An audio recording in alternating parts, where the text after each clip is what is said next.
that levy. The devastation there is colossal. Do you recall not long ago when you would walk on the sidewalk? Innocent, remember, all we did was care for each other. Katrina could not blow it out. Katrina could not drown it. It's back, leading the way for a city, a state, and a region that will be back too.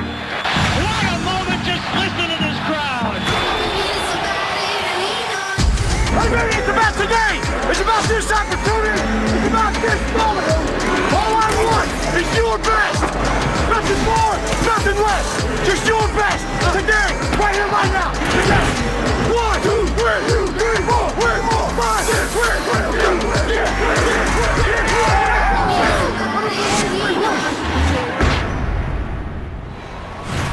Today's game at the Superdome wraps up a week of remembrances for what this city and building went through 10 years ago. But now, each has bounced back. And so too have the people of New Orleans, thanks in part to their unique bond with this football team. And today, Drew Brees and the New Orleans Saints play their most important game of the 2015 preseason. They host the Houston Texans, and you know what? This is about the most we'll see of J.J. Watt tonight, probably. He hasn't played at all in the preseason, but the two-time Defensive Player of the Year says, don't worry, he will be ready week 1. I'm sure he will. It's the Texans and the Saints squaring off in preseason NFL action right here on Fox. The game where the starters are expected to play the most time, and usually we see just that. Come on over here to the sideline and stay a while, folks. I'm Kurt Menefee along with 6-time Pro Bowler Randy Moss. And, you know, Randy, this is one of the most unique atmosphere, not only the bond between the city and its football team, but really the city and football in general. You know, 10 years, for them to rebuild from Katrina. You know, this is one of my favorite places to play, Kirk. There's 32 teams out there. Lambeau Field may be my number one, but the Superdome is not too far from it. The atmosphere is always crazy here, and one thing, you get some good eating and some good music down here in New Orleans, Kirk. And you get some good offense from this team right now, especially the way Drew Brees throws it along the guys on the outside. I know there's one in particular you're in love with. Well, I fell in love with Brandon Cooks over the offseason. You know, they let Jimmy Graham go. Mr. Do-It-All Brandon Cooks is going to have to do it all for them. Jimmy Graham was such a big presence in the middle. We all know how small Drew Brees is, and Brandon Cooks is not too much taller than him. So the magic that they're going to have to make this season in the middle, because we already know how fast and quick he is. So what I'm looking forward to today is to see how they're going to move him in and out that offense to make plays happen. All right, we will get a chance to see that and everything else that goes on between the white lines, because the guys who are up in the booth will make sure we get all those details bit by bit, because that's what they're there for. Joe Buck and Troy Aikman, the show is yours, guys. All right, Kurt, thank you. Happy to have you and Randy with us here in New Orleans. I'm Joe, that's Troy, and welcome to the broadcast booth. You know, this is week 3 of the preseason. Typically, you think you're going to see a lot of the starters for the better part of the first half. Not sure that's the case, especially with New Orleans. But as we go into this year, man, it's going to be fun to see and interesting how much Drew Brees misses that big tight end, Jimmy Graham, that was traded to Seattle. Yeah, led the team in receiving, an all-pro player. Certainly he is going to be missed. You know, he does still have the veteran guy, Marcus Colston, at wide receiver, and then the guy that Randy Moss was talking about, Brandon Cooks, who had a really excellent year last year as a rookie, first-round pick. He has been the MVP of camp, and he has been awfully exciting throughout this preseason. He's going to be a real weapon for this team. I'm not sure the casual football fans, certainly those in Houston, know about it, but this was a Texans team that was 9-7 a year ago. They finished 4-1. They got hot at the end. Everybody knows about J.J. Watt. They've been on Hard Knocks, so if you have premium cable service, you know how fun this team really is becoming. But on offense, they have weapons. They don't have Arian Foster, but the guy at quarterback, Brian Hoyer, has never won big in this league, and it's really all on him right now. He's been a bit of a journeyman. He had 13 starts last year for Cleveland, only 17 in his career, and they're hoping that he can play solid enough with the people around him. A lot on him without Arian Foster, as you said. He's not going to play much tonight. Typically expect more in the third preseason game, but Bill O'Brien wants to see this offense more productive and get the ball down the field, and they're hoping to do that in a short amount of time in this ball game. Give you our DirecTV players to watch in this week 3 of the preseason. For Houston, it will be that quarterback, Brian Hoyer. It's his job now, winning the competition with Ryan Mallett. For New Orleans, Brandon Cooks, the speedy second-year receiver. This season, get every NFL game every Sunday included at no extra charge, only on DirecTV's NFL Sunday Ticket. Call 1-800-DirecTV. We'll take a break, come back. Hear from Aaron Andrews and Mike Pereira on the other side of the break, and then kick it off. Texans and Saints coming up.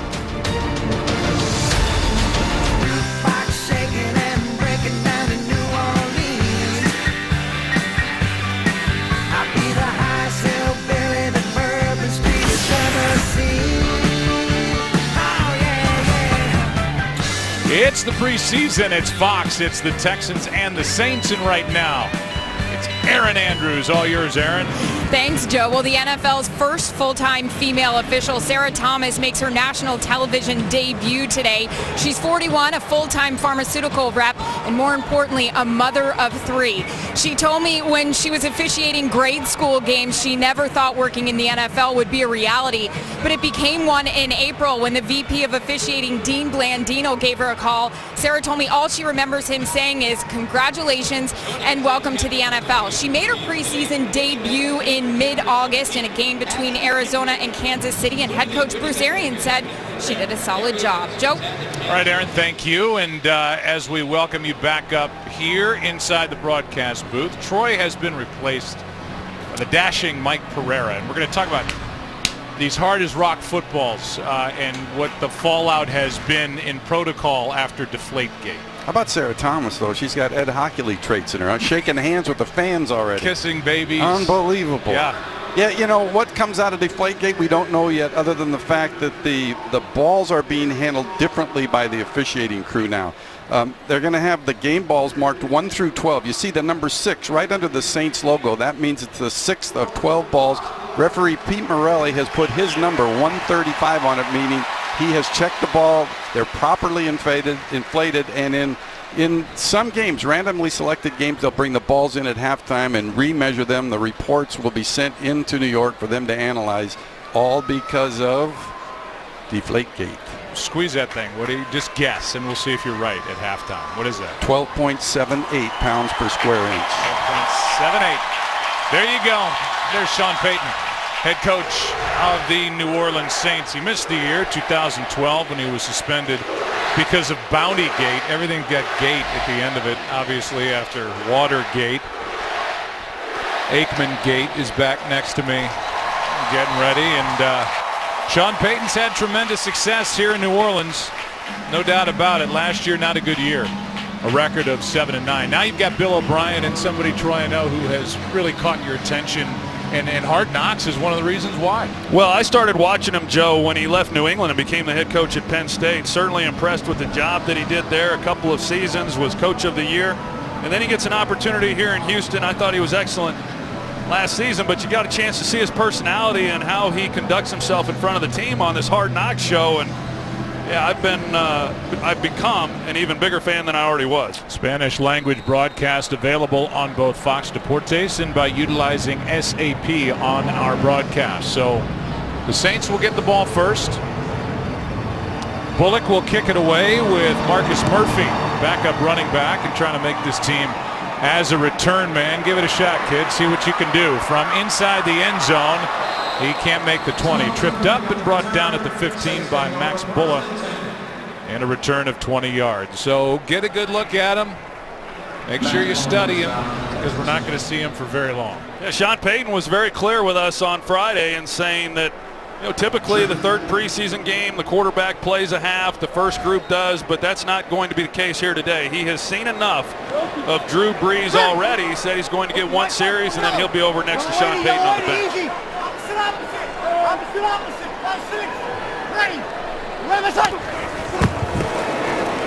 They're going to start with it on the ground. The handoff is to Ingram, and he gets one. Mark had a big year last year, career year for the Saints, and even missed 3 games. Here are the storylines offensively for the Saints, and it begins with Max Unger. He's the guy at center that they got for Jimmy Graham. Well, this offensive line needed to get better, and the trade with Jimmy Graham allowed them then to bring Max Unger in, and he's given them some solid play. Here's our first look at Cooks. He's wrapped up short of the first down by Boye, and Eddie Pleasant A gain of 6. And for the Texans defensively, we all know about J.J. Watt. But did you know that Vince Wilfork is now the big man in the middle, the former New England Patriot? Cushing has had a couple of years with some serious knee injury. Finally healthy. Here's a toss and a first down pickup by Mark Ingram. A gain of 5 on 3rd down, and that means the drive continues for number 9, Drew Brees, who ironically came to the Saints, Troy, because of questions about the long-term viability of a smaller quarterback in the league. He wasn't healthy. He rebuilt his body, rebuilt his arm. He's not missed one game here in New Orleans because of injury. And he spent a lot of time this offseason getting back to some of those same things, Joe, that helped him when he got here to New Orleans to begin with. And what I mean by that is last year, was a down year for Drew Brees. And you say that, and he threw for 4,900 yards and over 30 touchdowns. You'd like to have it down here. Oh, yeah. No kidding. But he was not healthy. He had injuries throughout the year. He played through them. He had shoulder injuries, and all these things led to some bad habits. And he said he spent 3 months this offseason with the former pitching coach Tom House to get back to the fundamentals. Quick throw. That's Cooks. He's got the catch, got a first down, making a move out across the 40. Gain of 13 for number 10, and I'm sure a guy who went high in a fantasy draft last night somewhere across this land of ours. This Brandon Cooks has been the MVP of this camp, and the Saints knew they had someone special last year when they spent a first-round pick on him, but this past week was a phenomenal week for him, and even the great Bill Belichick was singing his praises after they worked with him for 3 days. Setting up a screen, blocking in front of Ingram, and a good start to this drive for the Saints, and then a flag out of bounds as Ingram was dragged to the ground. The flag thrown, and it was number 51, it looked like, who got Personal him. foul, unnecessary roughness, late hit out of bounds. Number 51, defense. 15-yard penalty automatic, first down. That's John Simon, who's replacing Brooks Reed, who went to the Atlanta Falcons, and just too much after the play, out of bounds for Simon. Yeah, he got a hold of him when Ingram had already gotten out of bounds and then just never let up. So the right call there by the official, and tacks on a little extra yardage to this play. And obviously something you don't want to see here in the preseason, as that can lead to bad things along the sideline. A gain of 12 on the screen and 15 yards on the penalty. Out of the shotgun, pass is caught. That's Watson. And the tight end, who's going to try and fill the void left by the departed Jimmy Graham, is good for 9, maybe 9.5. And they're going to give him 9, so 2nd and 1. As J.J. Watt has not played this preseason and likely won't. Won't play here. Here's a first down by Hightower. And Tim Hightower takes it down to the 15-yard line. You look at this New Orleans offense and the way that they're going to run the football. I think they are going to try to get back to running the ball a little bit more, try to help that defense out. But they've got a bevy of running backs to choose from. And Tim Hightower, who's coming back from pretty significant knee injury, he's had a good camp. Here's Ingram right side, inside the red zone, and Ingram is dragged down at the 10, brought down by Pleasant. One of the safeties who is in a fight for a starting spot. They know Raheem Moore for Houston defensively will be the free safety as Hoyer tries to stay loose on the sideline during this long drive. The question is, who's going to start across from Raheem Moore at safety for the Texans? Good drive. 10th play of the drive here. 2nd and 5. Pass is incomplete, and that was Colston, the intended target. And Cushing was right there for Houston. Boy, Brian Cushing missed a great opportunity there. He was up in the line of scrimmage as though he may come on a blitz. I don't think Drew Brees ever saw him, but he read it beautifully and got underneath that throw and could have ended this drive. He's right in the middle. It's an outstanding job. Guy coming off a major knee injury a year ago, and really probably the healthiest he's been since that time. Hey, 23 paint! 23 paint! 2. Come on! Ready? You ready? What's up? Little pump fake. End zone pass is incomplete for Josh Hill. Well covered by Dre Howe, who's a former cornerback trying to win that safety spot. Well, a little different with Josh Hill as opposed to Jimmy Graham. This is where they will miss Jimmy Graham. They would split him out wide and allow him to go up one-on-one, put the ball up high, and just a catch that was going to be very difficult there for Josh Hill. And really a nice drive there by New Orleans. The opening possession, they got Drew the work that they were hoping to get him, but nice job stopping him here for Houston. 28-yard attempt is drilled by Zach Hocker. Yeah, I'll say they'll miss Jimmy Graham. 46 receiving touchdowns since 2011 through last year. He's not here, and the drive ends in 3. It's a 3-0 New Orleans lead. It was Hocker who hit the 28-yarder. He's now in a battle with Dustin Hopkins. 2 young guys that have really gone neck and neck trying to win the spot vacated by the released Shane Graham. So there will be a changing of the guard and kicker for the Saints as well. A little different feel to this team in 2015. See where Hocker hits this into the back of the end zone. And Quentin Demps steps out of bounds. The drive will start at the 20. Well, Sarah Thomas, the official here, and with Simon getting into it on the sideline, it's Sarah Thomas who broke it up here in New Orleans. 3-0 Saints.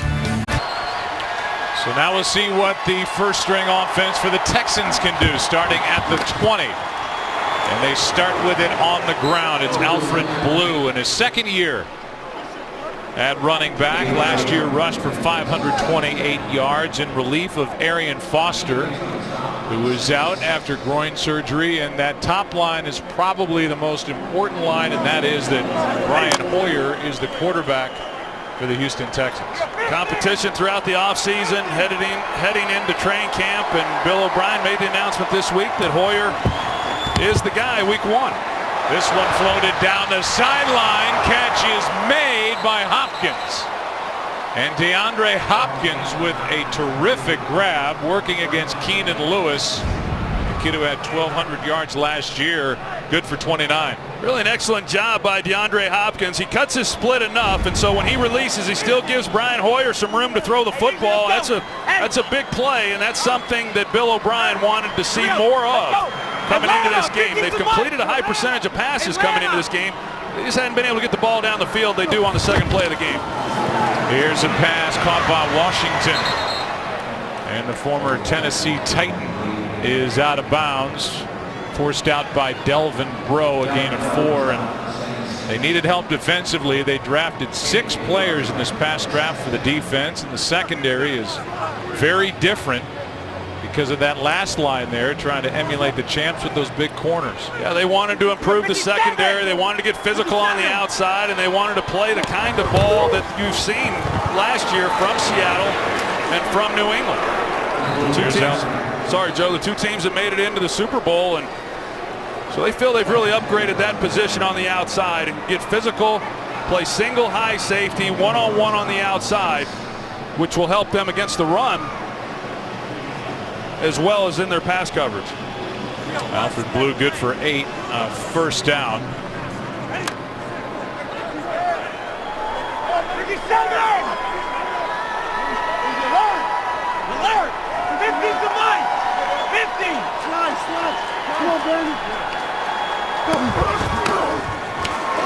Pass is caught. Left wide open is Cecil Shorts, and the former Jaguar has another first down, and this has been a good start for Brian Hoyer and company. Really good start because they just had not shown a lot of consistency offensively, so a little bit like New Orleans. You know, Bill O'Brien has said that Brian Hoyer is not going to be playing in this game, you know, like a typical third preseason game. So you want to maximize the opportunities that you get, and this is a good start here to this game. That's the first one. Here we go, let's go. Mantle! Mantle! 50's a much mantle! Penalty flag on the play as Blue carries it left side. Looks like a defensive offside, and it was.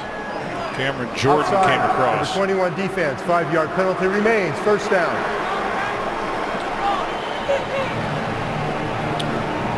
So it's a 5-yard penalty, which will make it 1st and 5. And inside the red zone are the Houston Texans. Hoyer has been with New England, 3 years there, a year in Arizona, 2 years in Cleveland. 14 games played last year, 13 starts, threw for over 3,300 yards. Overall 10-7 in his career as a starter. Timeout. Play clock winding down with 7:14 left. Opening quarter in New Orleans. 3-0 Saints on top. For Houston.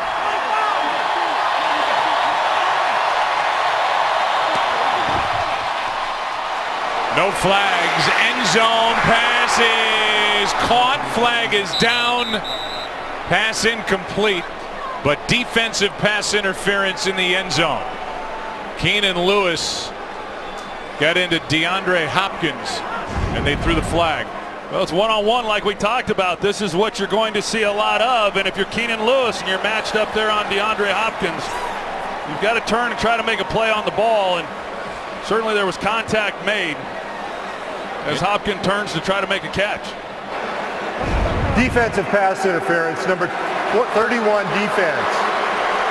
The foul will be enforced. By rule, the ball will be placed on the 1-yard line. Hopkins is asking for Bill O'Brien to challenge it. It looked like it was close to a catch. He was changing the ball from the left arm to the right arm there. And Bill O'Brien is pleading his case here in the preseason. Well, here's another look at it.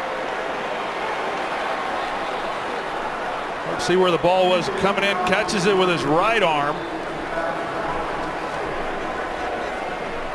Looks like a touchdown to me, Joe. Mike Pereira is agreeing with you.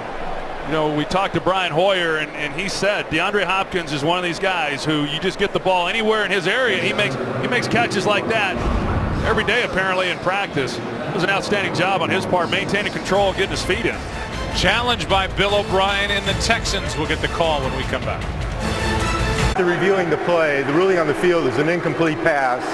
The receiver did not maintain complete control of the ball throughout the process of the catch. Houston will be charged and challenge and a timeout. The ball, again, will be placed at the 1-yard line. First down. It's preseason for everybody, you and Pereira. Well, you see, he looked like he had it there when we went to commercial, but as he switches arms, it was moving. Well, let's see if the Texans can pound it in. They can't hear. It's Alfred Blue. No gain on the play. And Paris Harrelson was the first guy in there to knock Blue backward. Texans have already had an issue with this during the preseason, trying to pound it in from just outside the end zone. They had 7 opportunities against the 49ers in the first preseason game and failed to punch it in. Now try the right side, and touchdown.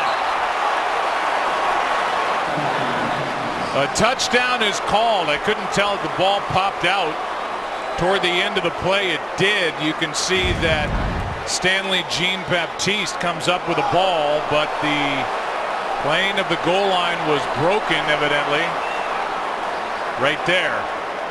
And then the ball came out. That's a good call and a touchdown for the lead. Knocked out by Hawthorne, but knocked out too late.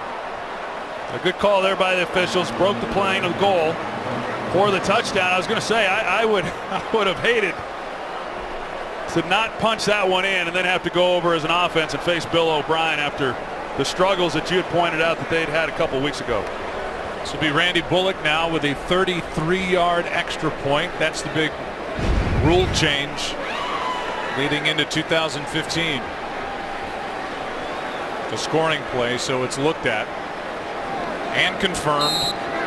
And the extra point is now snapped from the 15-yard line, which makes it a 33-yard try. If you go for 2, it still happens from the 2. And able to sneak it inside the left upright is Bullock for a 7-3 lead. College football is back, and Fox Sports 1 has the game everybody's been waiting for as Jim Harbaugh makes his Michigan coaching debut when the Wolverines take on the Utah Utes, season's biggest opener, and it's the only place that you can see it. It's Fox Sports 1. Streaming live on Fox Sports Go. Coverage begins Thursday at 7 Eastern. What do you think? Well, I was going to say, is there any question in your mind that, maybe not this year, but definitely by next year, Michigan is going to be a contender? Totally agree. I mean, the guy, Jim Harbaugh, he has won at every stop as a coach, and I don't think it's going to be any different in Ann Arbor. San Diego, then Stanford, then incredible rate of success with the 49ers. And a lot to talk about with regard to the NFC West and the 49ers in particular. We'll get into all that as this day unwinds, but yeah, I agree. I mean, Jim Harbaugh is just a grinded out winner and just seems suited for that college game. There's the drive, and Hoyer was perfect, 3 for 3.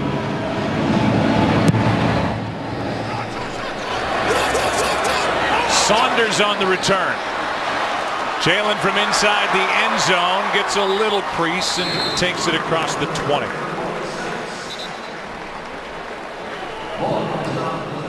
Well, this is the 10th anniversary of the horrific Hurricane Katrina here in the New Orleans area, the Gulf Coast, and for more on that, down to Aaron Andrews.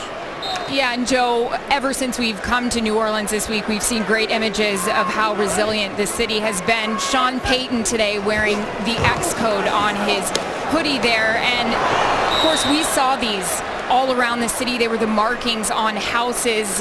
When they were inspected, they would show the date, the time, the hazards presence, and of course, if there were bodies inside. But today, Sean Payton telling me before the game, this symbolizes the recovery of this city. The Saints had a pretty big role in the recovery of this city, and you think about what was going on inside this dome back in 2005. Second down and 10 as that first pass by McCown was batted away. Now it's Tim Hightower for 2. Here is the backup Luke McCown, and he's in a battle with Ryan Griffin, who we will see later on in this game to see who the primary backup is for Drew Brees, while they get experience and time for Garrett Grayson, who was the 3rd-round pick out of Colorado State. He'll be 3rd string. 3rd and 8. McCown is able to stay upright and diving, but short of the first down is Luke McCown, brought down by Kareem Jackson, a gain of 6, and it's 4th down. He does show some of his mobility. I know in visiting with Sean Payton, he talked about it. He said, Luke McCown, who he really likes. I mean, he hasn't thrown a pass even in the league in 3 years. So they haven't seen, much of him in live action. Only 9 career starts, but he's been solid in camp, and he says that he's much more mobile in being able to elude the rush than what Drew Brees is. You wouldn't expect that from a guy his size, but you saw a little bit of that right there. Morstead hits it. Mumphrey over to look at it as it sails out of bounds. We'll take a break, come back, and watch the Texans with their 2nd possession of the game as they lead by 4, week 3 of the preseason. Today on Fox. Drew Brees had that offense humming, 4 for 6, 40 yards, and he's finished for the day. So the father of 4, 3 boys and a girl, gets greeted by members of the family, and he'll watch with the rest of us as Brian Hoyer takes over at the 30, up by 4. And to avoid the rush, was looking for Keyshawn Martin. Incomplete, 2nd and 10. That's one that Brian Hoyer knows that he has to be able to make. And I'm interested, Joe, in seeing what this offense does look like. We mentioned it earlier, Arian Foster, he's down for how long, who knows. There had been reports that maybe the first half of the year. Now they're saying it may not be quite as long, but regardless, this was a team that ran the football more than anybody in the league a year ago. I know that's what Bill O'Brien would like to continue to do, but who's that guy going to be? Is it Alfred Blue? Probably a number of them. Here's a good throw and a 1st down catch made by Mumphrey. Well, who is Brian Hoyer? A guy that the Texans will ask to manage the game, probably not have to win it. He was at Michigan State, and then he signed as an undrafted free agent by New England. That's where he first met Bill O'Brien. He was signed by the Steelers and Cardinals, released by both in 12. Spent 2 years in Cleveland. Started the most games last year, quarterback for the Browns, and now here he is with Houston.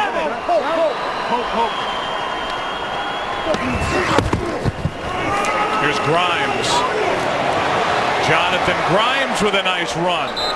Brought down right at the marker, and Grimes is on that list with Blue and others to carry the load before Arian Foster comes back. Yeah, we'll see Chris Polk here in a little bit, and then of course Kenny Hilliard, the rookie. But going back to Hoyer, Joe, the 3 years that he spent there in New England, of course you learn a lot when you're backing up Tom Brady and his approach to the game. In fact, those 3 years in New England, not only with Tom Brady, but also the year spent with Bill O'Brien, he said he doesn't think that he would be where he's at today if it weren't for those two guys, especially Tom Brady. Really showed him what it takes to prepare each and every week to go out and get the job done on Sunday.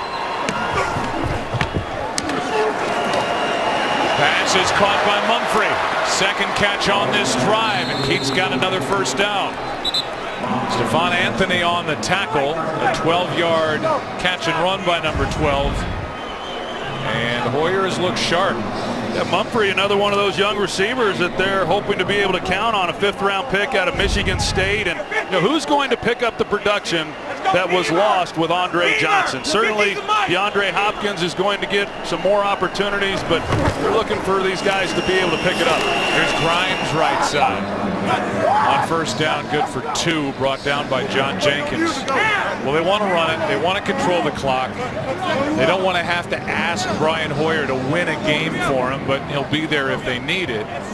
Meanwhile, what they have to do within their division is beat Indianapolis. They're the favorite coming in with Andrew Luck, and the Texans have never won in Indianapolis. 0-13, and that's thanks to a guy named Peyton and a guy named Vander. That's right. That's right. You look at this division, it's interesting. The one thing the Texans have been unable to do is find their franchise quarterback. Well, the other 3 teams, they all think they have theirs. Here's a pass a little behind, caught by Jalen Strong.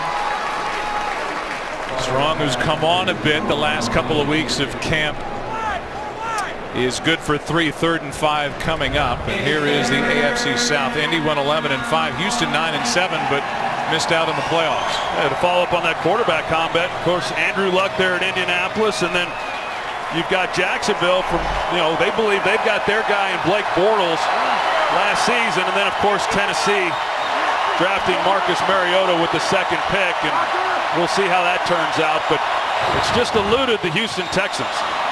Pass is caught, and now they say incomplete. We're short of a first down anyway, and we'll see if Bill O'Brien wants to just go for it here or bring on the field goal unit, which is what he will do. That was Martin who couldn't pull in the catch, and a 49-yard try coming from Randy Bullock. He went 30 for 35 last year with a long of 55. And the one thing about preseason is we know that it gives you a chance to work on a lot of different things, and we've seen the Houston Texans decide to go for 2, and some people think maybe that's the way it's going to be in the regular season, where you're really just getting as many reps as you can. The kick is good as he's able to draw it through, and it's a 10-3 game here in New Orleans as Bullock is good from 49. It's J.J. Watt, last year's Defensive Player of the Year, 2nd time he's won that.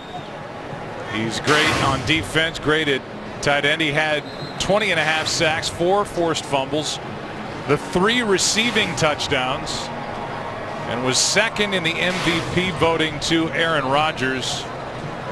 And he has kind of lived the life away from the field too. He's met them all, taken photos with them all, and was crushed that Jennifer Aniston actually went through with her marriage. Well, he's taking advantage of the opportunities. We heard Mike Pereira talk earlier about our first female official, Sarah Thomas, going around greeting the fans. I was watching J.J. Watt when he came out today. He walked around the entire field and played catch with every Houston Texan fan that he saw that was in the area. And, the guy is really all that's good in this league. Great player, as we know. 2-time Defensive Player of the Year, as you pointed out, but he's become the face of our league. When he's been voted the #1 player by his peers, that says a lot. So a great deal of respect from those that he plays with and those who he plays against, but also doing a great job in the Houston community, and they're fortunate to have him.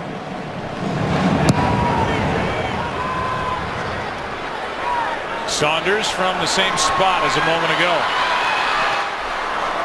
And he gets swallowed up at the 16.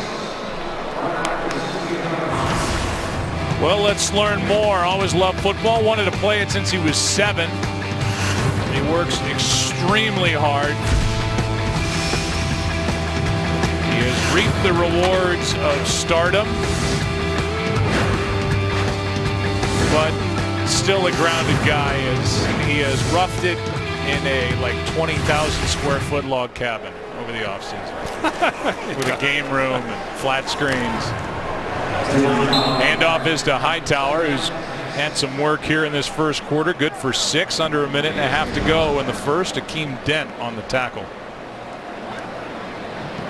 You saw Tim Hightower. I mentioned him, a little bit earlier, and the comeback trail that he's on with the knee injury, and had such a promising future ahead of him, and he's clawing his way back. But Sean Payton says he believes he's going to make this football team. Pass is caught. A good throw by McCown, and Willie Snead on the catch, trying to make this team. First down for New Orleans after that completion of 7 yards. Yeah, Hightower had that knee injury back several years ago, and it just wasn't getting right. It kept bothering him. It kept swelling up when he'd work out. He tried out for some teams, and they found out that he had an infection in the knee. And once they discovered that and were able to clean it out, he feels like he's got another opportunity now to further his career. Here he is, left side, out of bounds. A decent pickup on first down, forced out by Mike Muhammad, a gain of 5, and that'll do it. If the Saints want that to do it for the first quarter here in New Orleans. Glad you're with us today on Fox.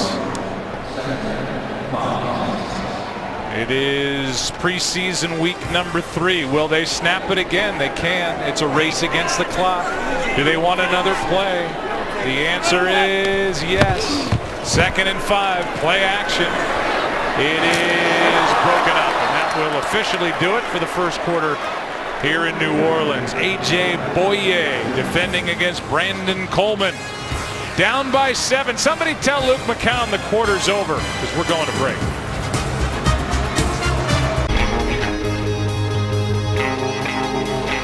It was 10 years ago this weekend that Hurricane Katrina hit the Gulf Coast. Certainly not just New Orleans, but this city was largely underwater, and this dome specifically, and what it meant. Tens of thousands of people inside this facility seeking shelter as this one's broken up. Pass behind Snead. It's 4th down, and what was going on inside this dome at the time, then Commissioner Paul Tagliabue calling it a hellhole. It was a morgue, in his words. And then the question was, would the Saints ever return? Would they come back to New Orleans, or would they go somewhere else? And they put the dome on the fast track of being refurbished.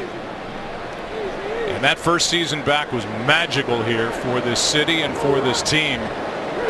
Getting to the NFC Championship game. First year with Sean Payton and Drew Brees in the Big Easy.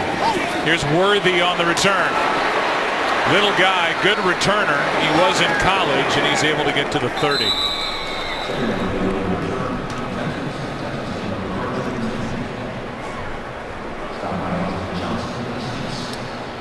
And so it will be Houston with the lead and the football, and that was a time for this city that obviously they can look back on now and see how far they've come.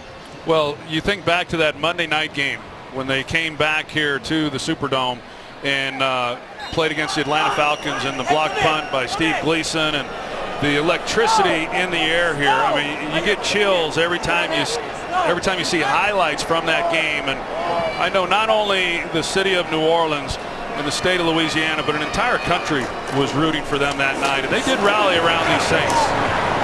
Handoff is to Polk out to the 35. They came back here their first home game. They were 2-0. Who knew at that point how good this organization would become under Sean Payton and in the hands of Drew Brees?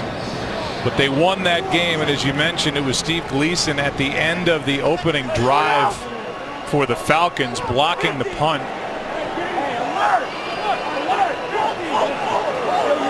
It was certainly a moment in a football game that was much bigger than just a touchdown. Here's Polk left side. And for this city, this great cultural city of the United States, this is just a unique place to visit. So many people love coming down here. And Drew Brees has really taken this city as kind of his de facto hometown. I know he told you guys how proud he is for how far this city has come and the storm changing this city in some ways for the better. But all after that devastating loss. School system's been improved. It's become a tech hub. A lot of hard work put in to make this city great again. Pass to the sideline and caught by Jalen Strong. Third round pick is good for 10 yards and a first down. Yeah, and as the city was being rebuilt, Joe, the Saints were being rebuilt in some ways and, you know, becoming a real contender. They went to the NFC Championship game that year, and then of course a few years later they win the Super Bowl. And under Drew Brees and Peyton Manning, this has been a fun team to watch. Sean Payton, I'm sorry. But certainly a city that's near and dear to Peyton Manning as well, that Manning family. Left side, it's Chris Polk, and he runs into a wall named Tavares Barnes. Nada. There's Archie Manning, who was and remains the crown prince here in New Orleans. And he's kept his roots right here. Barnes made that last play, and they send him back out. 2nd and 10.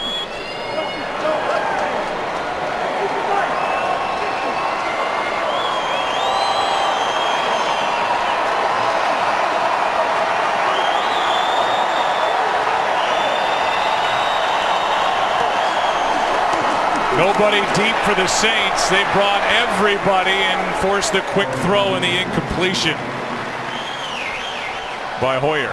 Yeah, and this is where Brian Hoyer, this will come from experience. There's no safety in the middle of the field. They're all up. They're showing blitz the entire way, and Brian Hoyer's just not anticipating it. The Saints are going to bring more people than they can pick up. He came back expecting to have more time, and that's just not the case. No one was really running a side adjust route to that side either, but creates now a 3rd and long.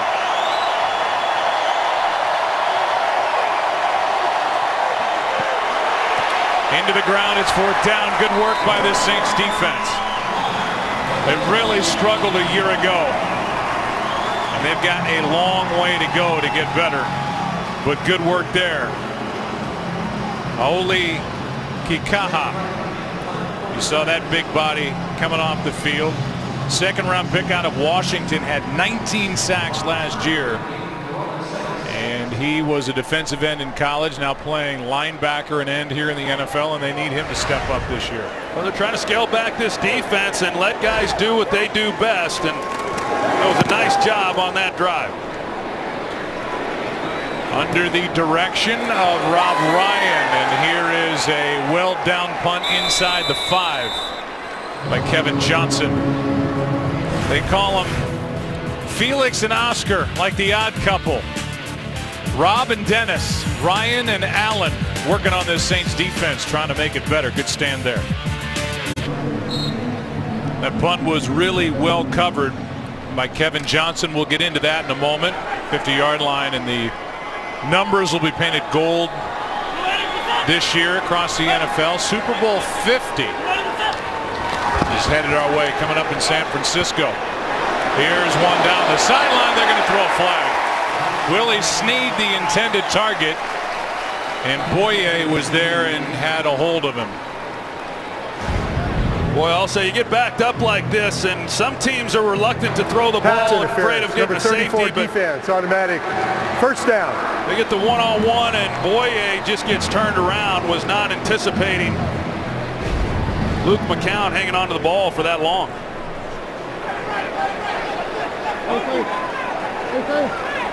Like 50.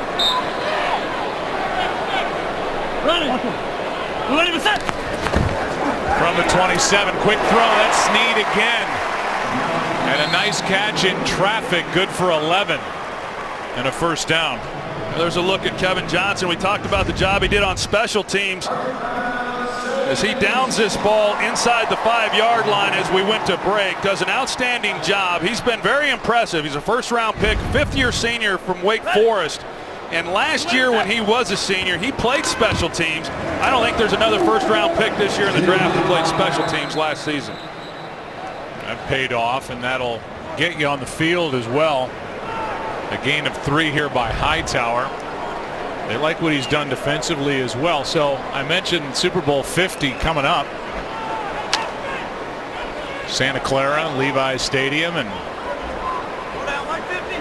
as we sit here in week 3 of the preseason, I'm going to ask you to make a pick. McCown guns it and has his man. A nice throw and catch. Brandon Coleman, who is working his way into that number 3 receiver spot here in New Orleans. They love him. Yeah, well, first of all, you're going to see the protection that Luke McCown gets, and it allows Brandon Coleman then to run the deep crossing route against that zone look. Does an excellent job of getting in the hole, and he's been impressive. He's a big target. He's 6'6", and Drew Brees and Sean Payton both just raved about the job he's done this year. 27-yard completion, good cut, and a nice run by Marcus Murphy. Brought down by Andre Howell, but Murphy picks up 14. And behind the right side in their first-round pick, Andrus Peet, the big tackle out of Stanford. Andrus Peet, he's trying to find his role, I guess. You know, this offensive line at the tackle position was pretty solid already, but they used their first-round pick on him, and they'll work him in as best they can. Here's Murphy right side, and they're going to throw a flag for the way he was dragged down from behind. Akeem Dent on the tackle, a loss Personal of 4. foul, horse collar tackle, number 45 defense. Half the distance to the goal, first down. They said 45, but it was 50. Dent.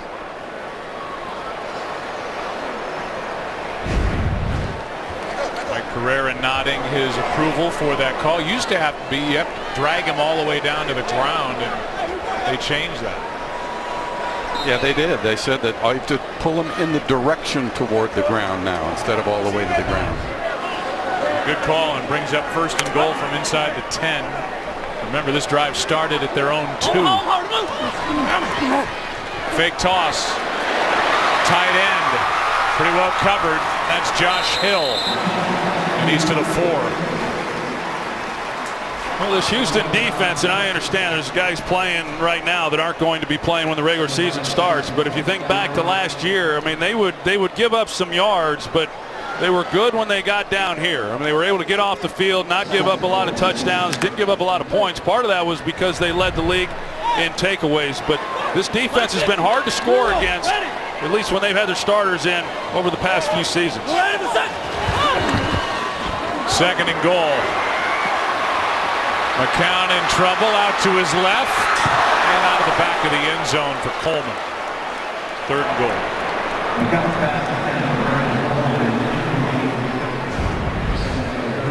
Good coverage there by the Houston Texans, and a lot of battles taking place in that secondary, primarily at the safety position. The corners, they feel like are pretty much there, but there's a lot of competition as to who's going to make this ball club. Of course, they got this preseason game and then one more to go, and time's running out for a lot of these guys.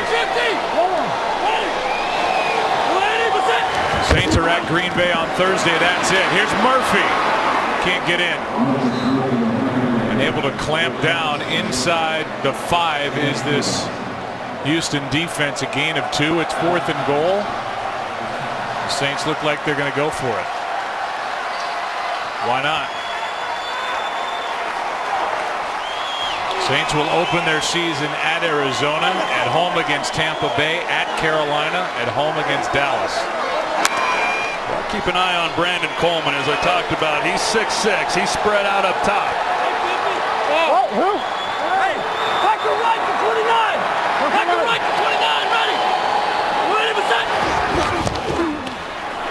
come to this side. It's broken up. No flag. Josh Morgan, the intended target, and the rookie Kevin Johnson makes the play and keeps the Saints from adding to their point total. Good play by the rookie out of Wake Forest. No good. Houston takes over. Kevin Johnson's going to be proud of the second quarter and his work here for the Texans. That was an excellent play he made to break up that fourth down attempt. Had a nice camp. Ryan Mallett takes over at quarterback. He finds the running back Alfred Blue, and he's brought down immediately by Stephon Anthony.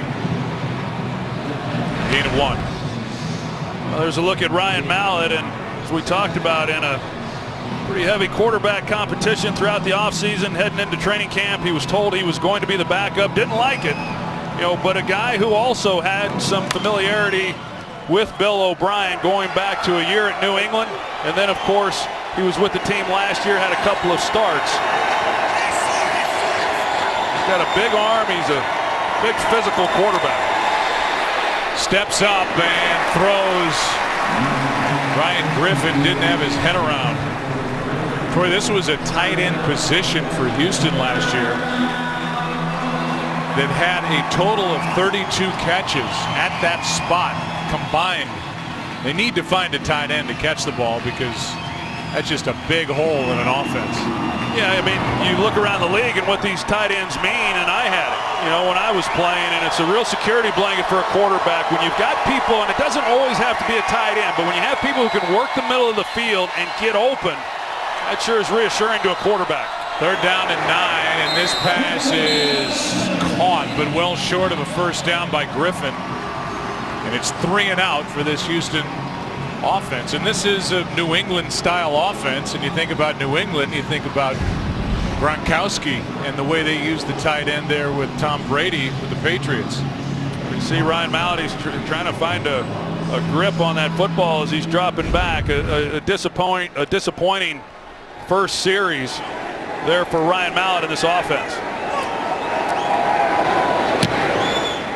Good punt, booming punt. Flag is down. Leckler hit it. Murphy on the return, and another flag flies. Charles James on the tackle, a 12-yard return by Murphy. So Pete Morelli will sort through it.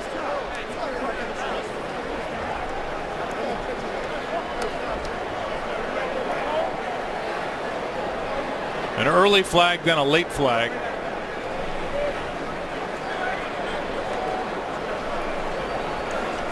Saints figure to have it. Question is where.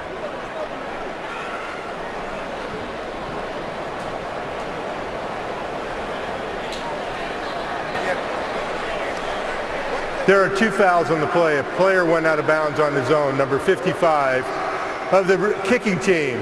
Illegal block in the back, number 55 of the receiving team. By rule, penalties was offset and will replay 4th down. So we get to see another punt. And if you are Sean Payton, or if you are Greg McMahon, special teams coordinator for the Saints, you're happy to get a look at what your group can do, and the same for Bob Ligashevsky and Bill O'Brien on the Houston side. Yeah, as we know, I mean, so many of these decisions are based on some of the things that these young players can do on special teams. So to get another opportunity, and this is one of those young players. He's not, but McKinney was the guy who they had called initially for going out of bounds. It was obviously not 55. It was Mumphrey, number 12, who went out on his own, but gives them a chance, these coaches, to look at these young players and see how they do with another special teams opportunity. Under 6.5 to go, opening half here in New Orleans, and Leckler will get a chance to boom another. He is a 7-time Pro Bowler, long-time Raider. 3rd year in Houston. High hanger, not as deep. And from about the 45, it's Murphy trying to get to the edge. And a good return by Murphy. A flag flies again. A flag at the end of the play, and after a 46-yard punt, the long return by Murphy, but there was a little fight going on down here in front of the Saints bench. Murphy's showing something. Back up running back and trying to make his way onto this team as a returner. Personal foul and necessary roughness. Number 54, the receiving team. 15-yard penalty, first down, and timeout. And Sean Payton won't like that. That's Jerry Franklin.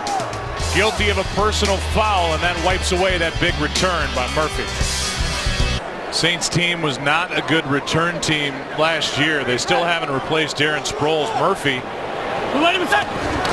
has shown something here today. Had that big return eliminated by penalty. And here's Marcus Murphy trying the right side. He picks up 4. College football is back, and Fox Sports 1 has the game everybody's been waiting to see, because Jim Harbaugh will make his Michigan debut. The Wolverines take on the Utah Utes. The season's biggest opener, and the only place you can see it, Fox Sports 1, streaming live on Fox Sports Go. Coverage begins Thursday at 7 Eastern.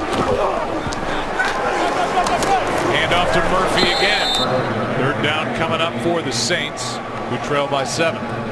You know, you mentioned Marcus Murphy as a return guy. He was outstanding in college, being able to do that. You're right. When you lose a guy like Darren Sproles, as they did last year, it's a huge blow. I mean, it's a huge blow in your return game. It also affects you in the things that you do in your passing game, as Drew Brees well knows.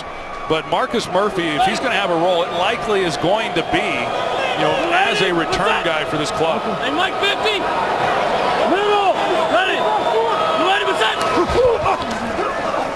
Pass is caught. That's Snead. He's had a nice day. He's got a first down inside the 35.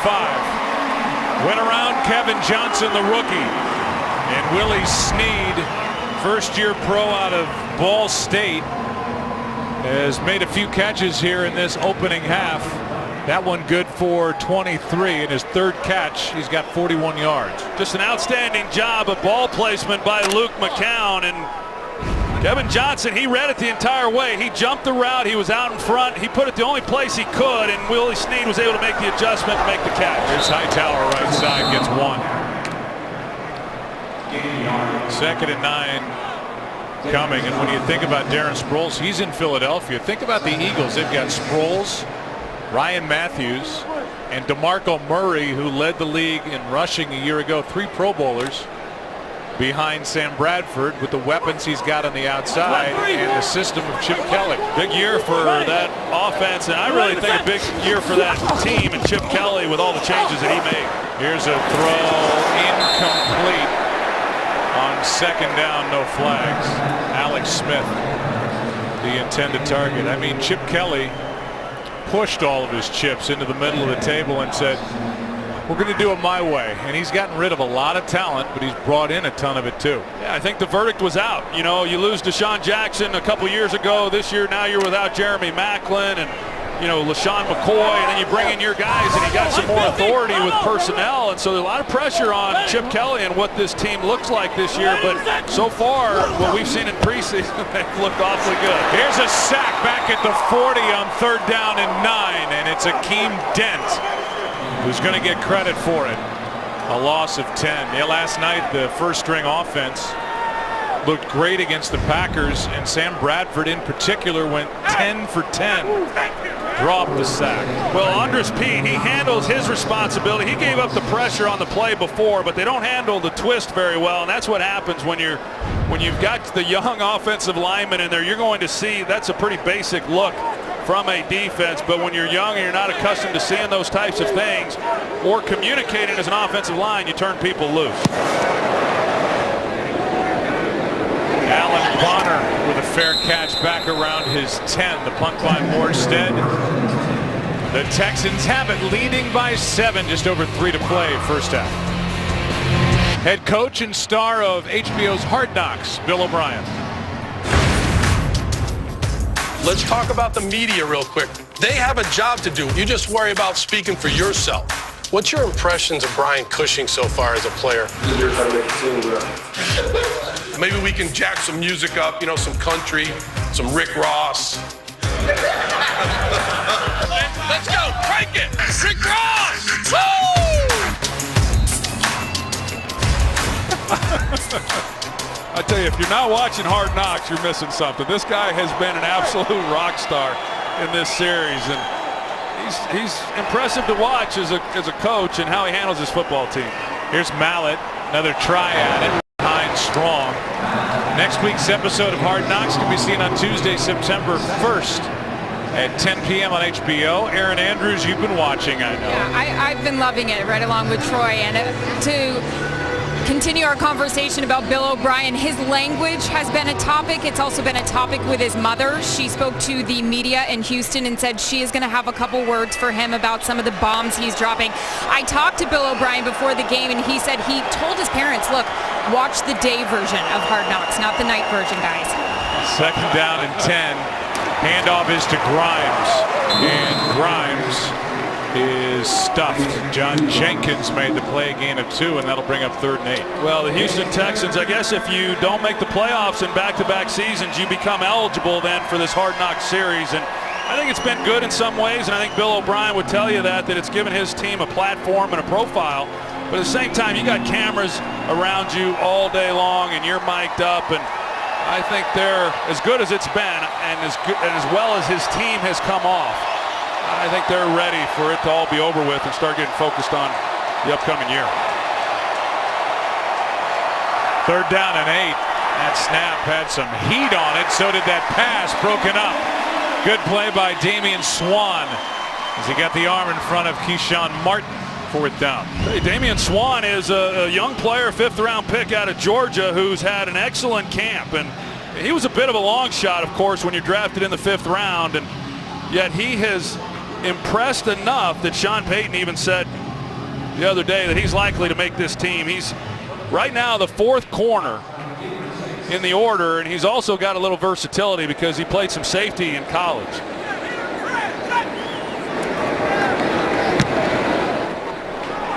Leckler with the punt. That hits somebody's helmet and goes right out of bounds.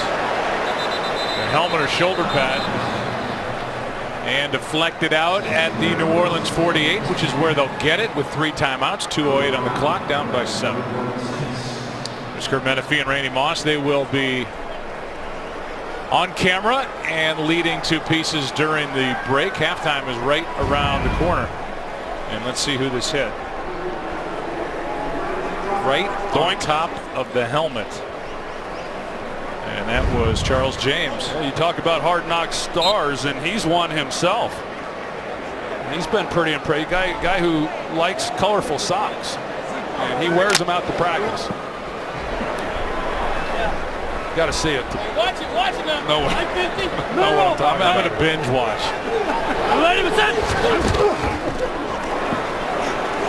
Here's McCown in trouble, and down he goes. Ball came out.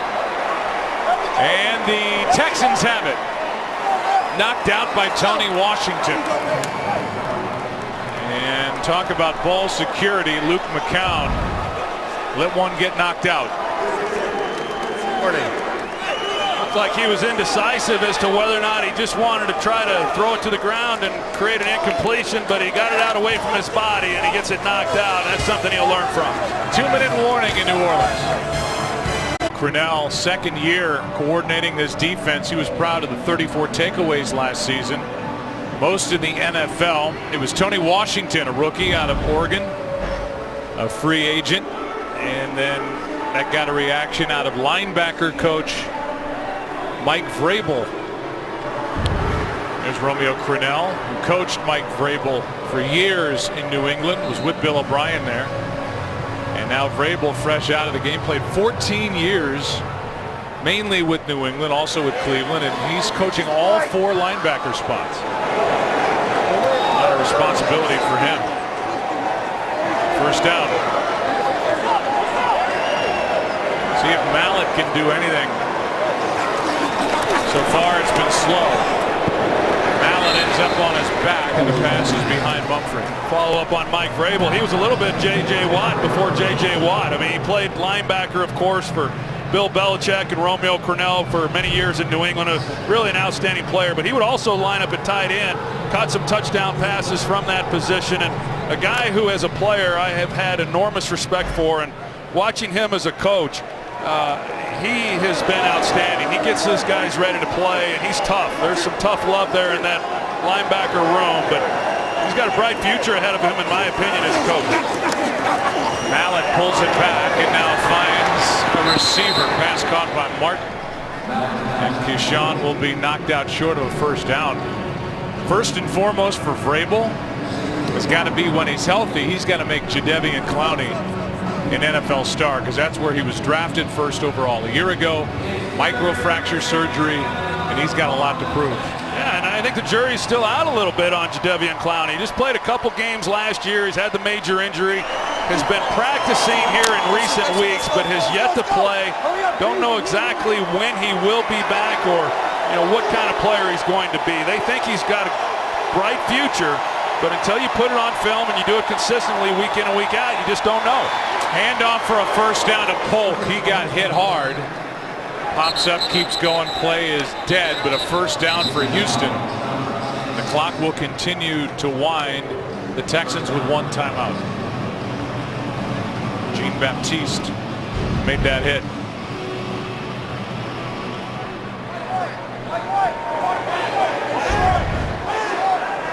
Plenty of time. First down at the 32.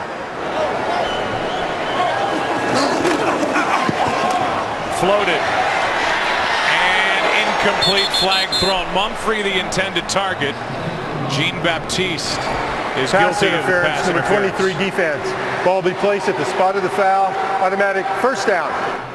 Joe, I talked a little bit earlier. Rob Ryan and this defense, they're changing their style on what they're going to do this year, and as a result of that, you're going to see a lot of one-on-one looks like this, and you've got to be good.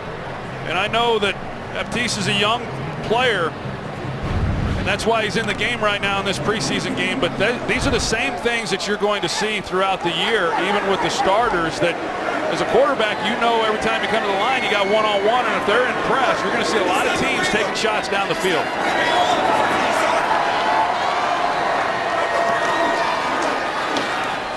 Mallett, end zone pass is incomplete.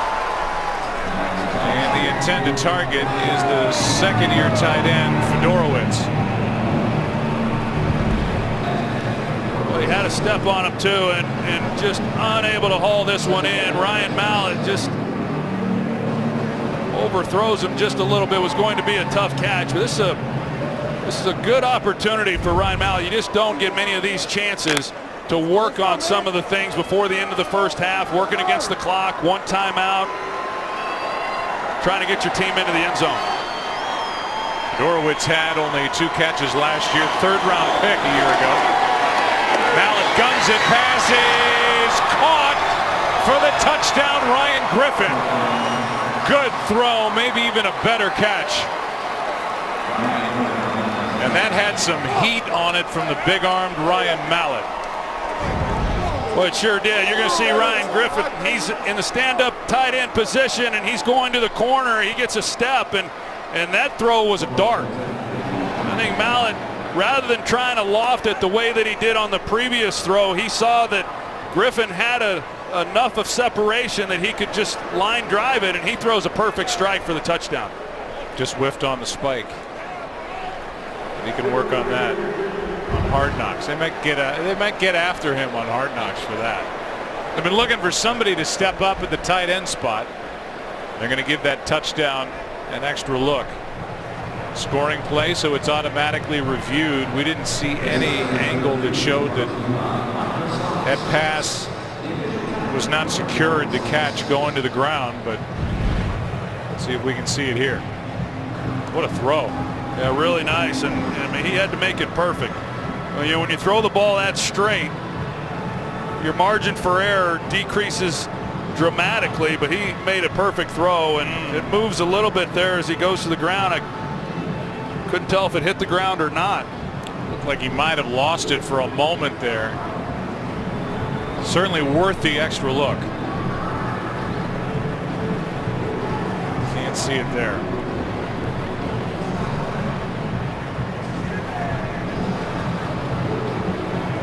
What you got, Mike? Look at that look. I think, that's incomplete to me.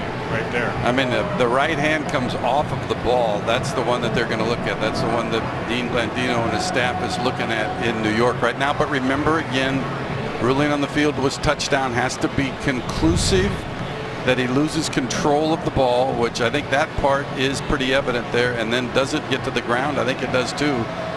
Looks like an incomplete one, but I'm 0 for 1 starting out the year, so. I'm saying incomplete with you. By the way, while we have time, just to finish the story on Mike Vrabel. I mean, he was J.J. Watt before J.J. Watt. 10 receptions in his career, 10 touchdowns for Vrabel during the regular season. 2 catches in the postseason, 2 touchdowns. So that versatility, just the athletic ability to do all that, to not get the reps, not get the practice, but be able to do that in the NFL is impressive. Well, Bill O'Brien said that, you know, when he was coaching in New England, Vrabel was, of course, a player. And he said that he talked to him if you ever got a chance and an opportunity. Really on the field is an incomplete pass. The ball hit the ground. It'll be third down. Ball will be placed on the 15-yard line. Well, O'Brien said if he ever got a chance to be a head coach that he wanted Mike Vrabel on his staff, and they kept in touch. And when he got the job here with Houston, he brought him with him. Take the points off the board. It's third down and 10 now with 1:01 left.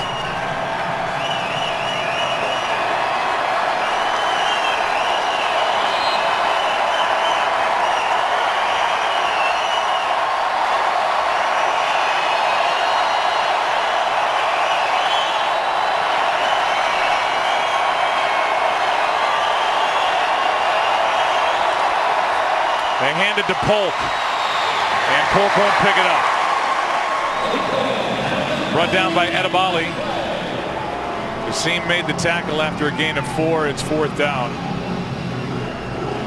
And again, Bill O'Brien has options in front of him. See what his offense can do or kick the field goal. He knows who his kicker is going to be, Randy Bullock. We're going to get a timeout by New Orleans. They have 2 left. 47 seconds on the clock here in the first half. The NFL season, it'll kick off with the Steelers and the Patriots Thursday, September 10th at 8:30 Eastern on NBC. We know the Steelers defense will be different. We know Dick LeBeau is no longer the coordinator. The question is, who will they be coordinating against? Tom Brady or Garoppolo? Yeah, I guess we'll find out here in the coming week or so, I guess. If there's not a settlement that's reached between the league and Tom Brady, time will tell. Of course, you miss a 4th of the season if the suspension holds up in 4 games. That's a big blow to that team. But not only with Tom Brady, that defense is going to look a lot different than it did a year ago too. 29-yarder by Randy Bullock is good. I just don't think that story has gone on long enough. It started back in January, and we're still talking about it leading into the 2015 regular season. Let's talk about February and how last season ended. Super Bowl 49, an incredible finish.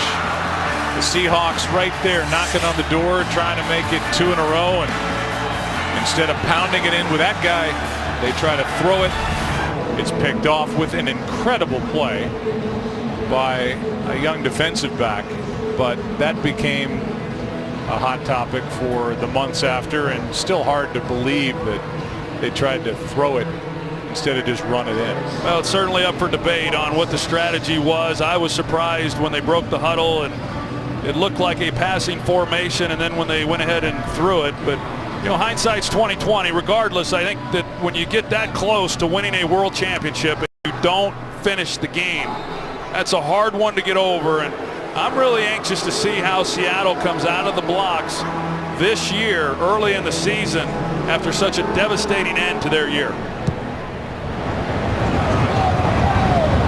Kickoff will be taken out by Saunders. 15, maybe the 16, and that's where they'll mark him. Keith Mumphrey on the tackle. And with 37 seconds left in the half, the Saints have it down by 10. Let's go down to the field and Aaron Andrews. And Joe, will have much more on the quote-unquote play that ended the Super Bowl. I sat down with Russell Wilson. You'll see that week 1 on our pregame show. Let me tell you, it wasn't something he could just move on from. He said he's watched it a numerous amount of times, and he's just ready to play. So everybody will stop talking about it. Well, it was Malcolm Butler who made the interception, one of the greatest plays in the history of the Super Bowl. Here's a screen to Murphy. And that'll carry it across the 30. Timeout taken by the Saints. You know, unfortunately, Joe, I understand not only Russell Wilson and Pete Carroll, but everybody that was on that team last year wants to get this season underway and put it behind them. But that's something that it's never going to go away. You'll never forget about that. The public won't, but those players certainly won't. And there's a look at, you know, some of those guys they're going to be relying on, and of course the big addition of Jimmy Graham. And I remember when I was talking with GM John Schneider last year, and he said the thing that we need to find is a tight end for Russell Wilson, somebody that he can really rely on consistently. And what do? They go out and they get the best tight end in football with that trade. Just an outstanding job on their part. First down. Cal throws and has a completion to Joseph Morgan. And Joe is out of bounds with a first down at the 45, a completion of 14 yards. Jimmy Graham, who from 2011 through 2014, number 2 in the NFL in touchdown catches with 46. Number 1 is Des Bryant with 50. But another weapon for the newly signed Russell Wilson in Seattle. Count steps into it and now has to avoid a sack. And now just gets out of bounds at midfield. I think Sean Payton would probably prefer just to see McCown throw that one out of bounds and not take any more hits than he needs to.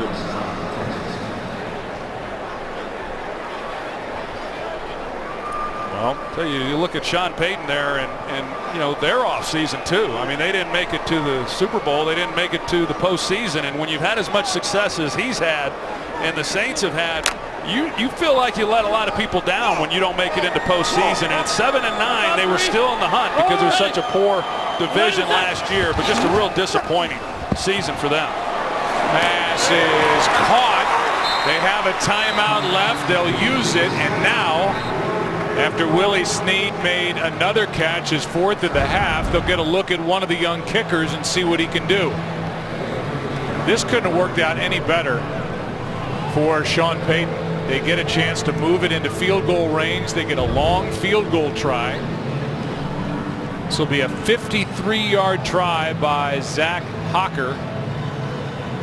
It was 1 for 1 on the day, and again in that battle with Dustin Hopkins, who ended the year last year on the practice squad. They just signed a Hocker in the spring, and he gets a chance here. Yeah, this is a great opportunity for him, a good look, you know, in the competition with these kickers, and there's a premium on it this year because of what we know, moving that extra point back as well. Accuracy will be a premium. And the young man has made it easily at 53 yards with no time left on the clock. And he can thank Luke McCown and the offense for that opportunity. Hocker, great work. And we will hear from Kurt and Randy at the half. 13-6. Texans lead it. Play of the first half. We've only seen one touchdown. It belongs to Alfred Blue. His second season in the NFL, and he has the only one into the end zone so far in this game. It's a 13-6 game thanks to that long 53-yarder hit by Zach Hocker at the end of the first half for the Saints. This is Hopkins kicking it off, and in the back of the end zone, Chandler Worthy Steps out of bounds. The drive will start at the 20, and this second half will start there. And Andrews, Aaron. And I just walked out with Sean Payton, asked him about his thoughts of this game, and he said they didn't treat this game like a normal third game of the preseason. He said there in that first half they had a lot of guys come in and out, and they're going to continue to do that here. He said, what I want to find out is I need to evaluate about 11 to 12 guys. I need to find out the backup cornerbacks are going to be. I need to find out who the 5th wide receiver is going to be. I need to find out who the 8th offensive line is going to be, offensive linemen. And he said, I want to walk out of here and know we made the right decisions. So maybe you can help him up there, guys. Well, I'll leave that to Troy as Polk tries to right side and Chris picks up 2. Well, I think what we're seeing, and we even saw it from Houston, with young quarterbacks, is that not everybody in this league is approaching the third preseason game the way that they once did. I mean, it's more an emphasis on these young players, like Sean Payton said, and then also just keeping your starters healthy. And so guys aren't playing nearly as much as they once did. Not that they played much then either. Pass is caught. First down is picked up by Keyshawn Martin. So where does Keyshawn Martin find himself? 5'11", 194 pounder, 4th round pick in 2012 out of Michigan State. Another top 3, DeAndre Hopkins, Cecil Shorts, who they got from the Jaguars, and Nate Washington.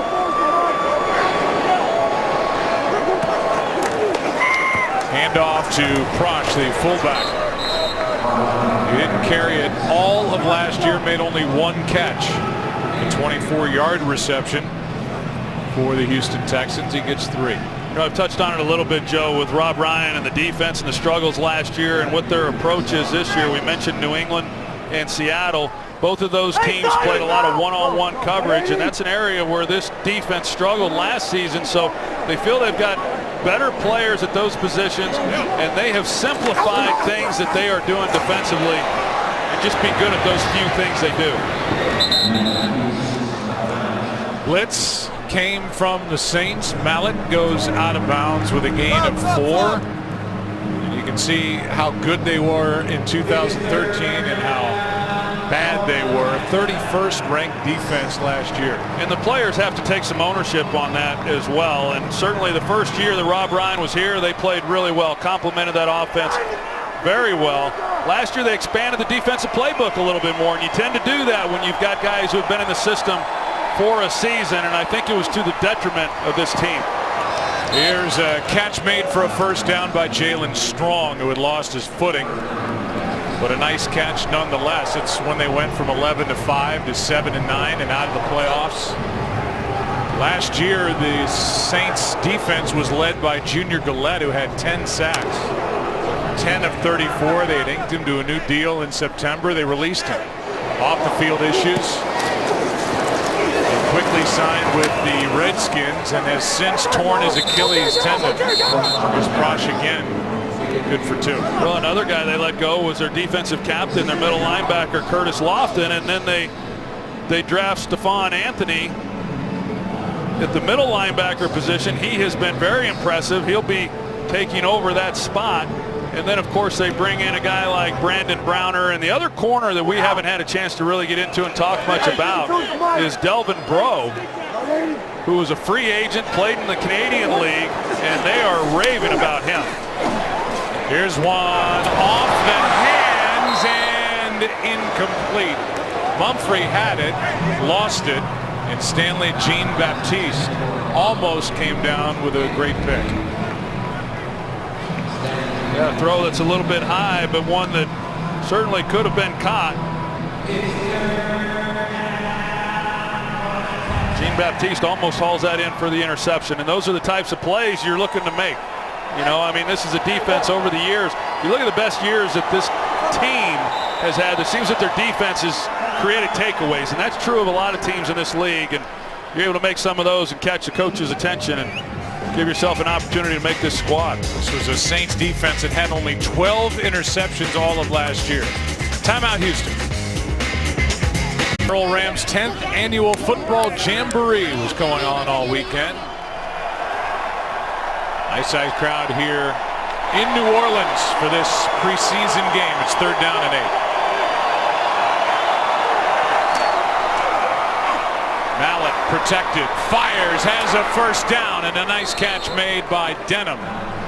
Anthony Denham is slow to get up. He dropped that neck, Joe, after he caught the ball. He took a pretty dangerous shot. I was wondering if he was going to get up, and you hope that he does. And you see him right here in the slot position.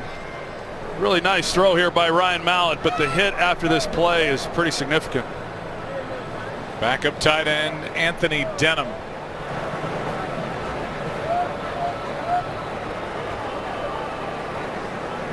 Started to get up and then sat back down.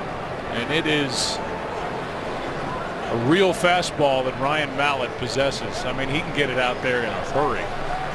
And it's why he is a former 3rd-round pick. Mallett out of Arkansas by New England. There's that hit once again, and it was helmet to helmet as they were both going down toward the ground. A first down completion to Anthony Denham. Well, it's good to see him get off the field and walk on his own power. And you talk about Ryan Mallett. We saw it there at the end of that first half. Really makes a nice throw, and they're unable to secure the catch. His numbers in the first half, really didn't look all that impressive, but I thought he actually did a pretty nice job. The first time out, they go 3 and out, but he did his job and given the team an opportunity to come away with a touchdown. That last throw, you're right. I mean, he's got some velocity on his fastball, and he made a nice throw to Denham. And like I said, good to see him walk off the field. On first down, handoff to Polk. Polk is able to drive the pile to the 30. A gain of 2.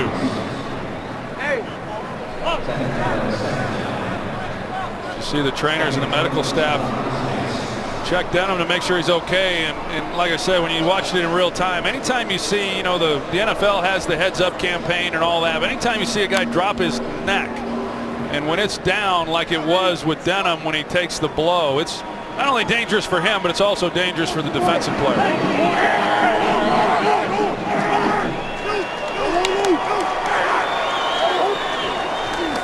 Now 2nd down, 2nd and 8. Pass is behind the intended target, Easy Wachiku. It'll be 3rd down and 8. Mike Pereira's with us. Mike, there's now additional help up above what they're calling an ATC. What is that? That's athletic trainer certified. He's actually in the press box watching the TV feed, watching the games, and if he notices a player that has a head or neck injury or might have a head and neck injury and the officials don't see it, he can actually call down to the referee and stop the game on his own. It's 3rd down and 8.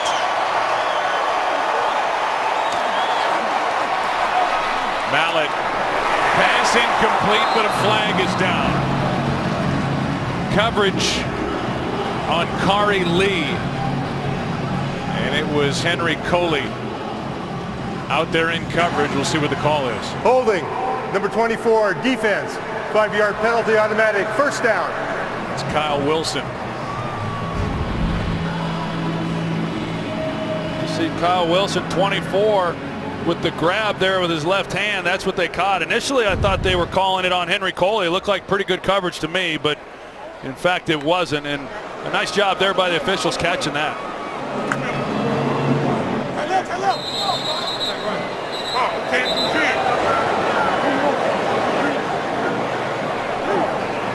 And now play is stopped. As Pete Morelli wants to get something clear as he goes over to the sideline, meeting Sean Payton on his way over.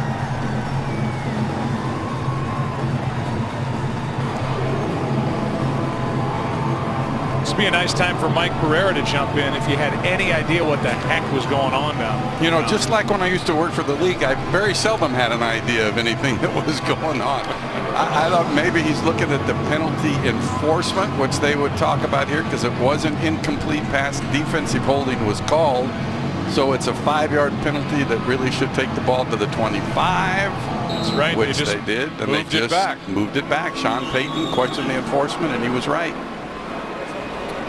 Matt Filer has checked in as an eligible receiver, number 73. On first down, handoff, Polk wrapped up in the backfield, and a good play made by Mabry. Rashad Mabry got through and made a stop, a loss of 3. Rashad Mabry is one of those young players, an undrafted guy who is able to make a play here for a loss, and he's one of 4 players that were undrafted free agents that Sean Payton said that's what he wants to see in this half. 2 of the 4 are going to make the team. And so there's heavy competition right there, and that play is going to help his case.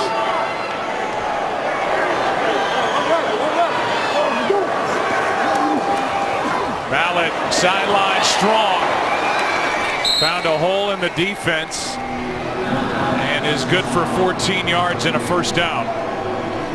And now Ryan Mallett is all smiles, and he found that big receiver, Jalen Strong, who is 6'2", 217, had over 2,200 yards receiving and 17 touchdowns in 2 years at Arizona State. He was a guy who they expected to go early in the second round, was available in the third, and the Texans made a move in the draft to go up and get him. And just one of many players in the draft that slid, and a couple of them slid far enough that allowed the Texans to take a chance on him. Jalen Strong being one of them. Another one of them is Christian Covington, a defensive lineman who before his last year was thought to be a first rounder, but had an injury and slid down to the 6th round is where the Texans were able to pick him up.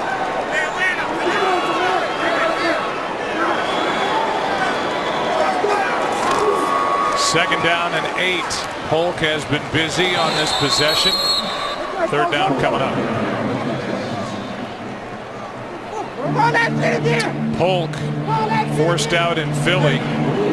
Last year 172 yards, 4 touchdowns, but displaced by DeMarco Murray and Ryan Matthews. You know, Polk showed flashes last year, didn't he? We saw the one game he had 100-yard punt return, kickoff return for a touchdown, and just had a hard time battling hamstring injuries. Pass is caught down near the 5, short of a first down as Martin. A gain of 5, and now it's 4th down. And we'll see if Bill O'Brien, he does. He's going to leave his offense out there and try and pick it up. 16th play of this drive for Bill O'Brien. This offense, which has its plays called by George Godsey. First year calling plays for Bill O'Brien. Timeout taken by New Orleans.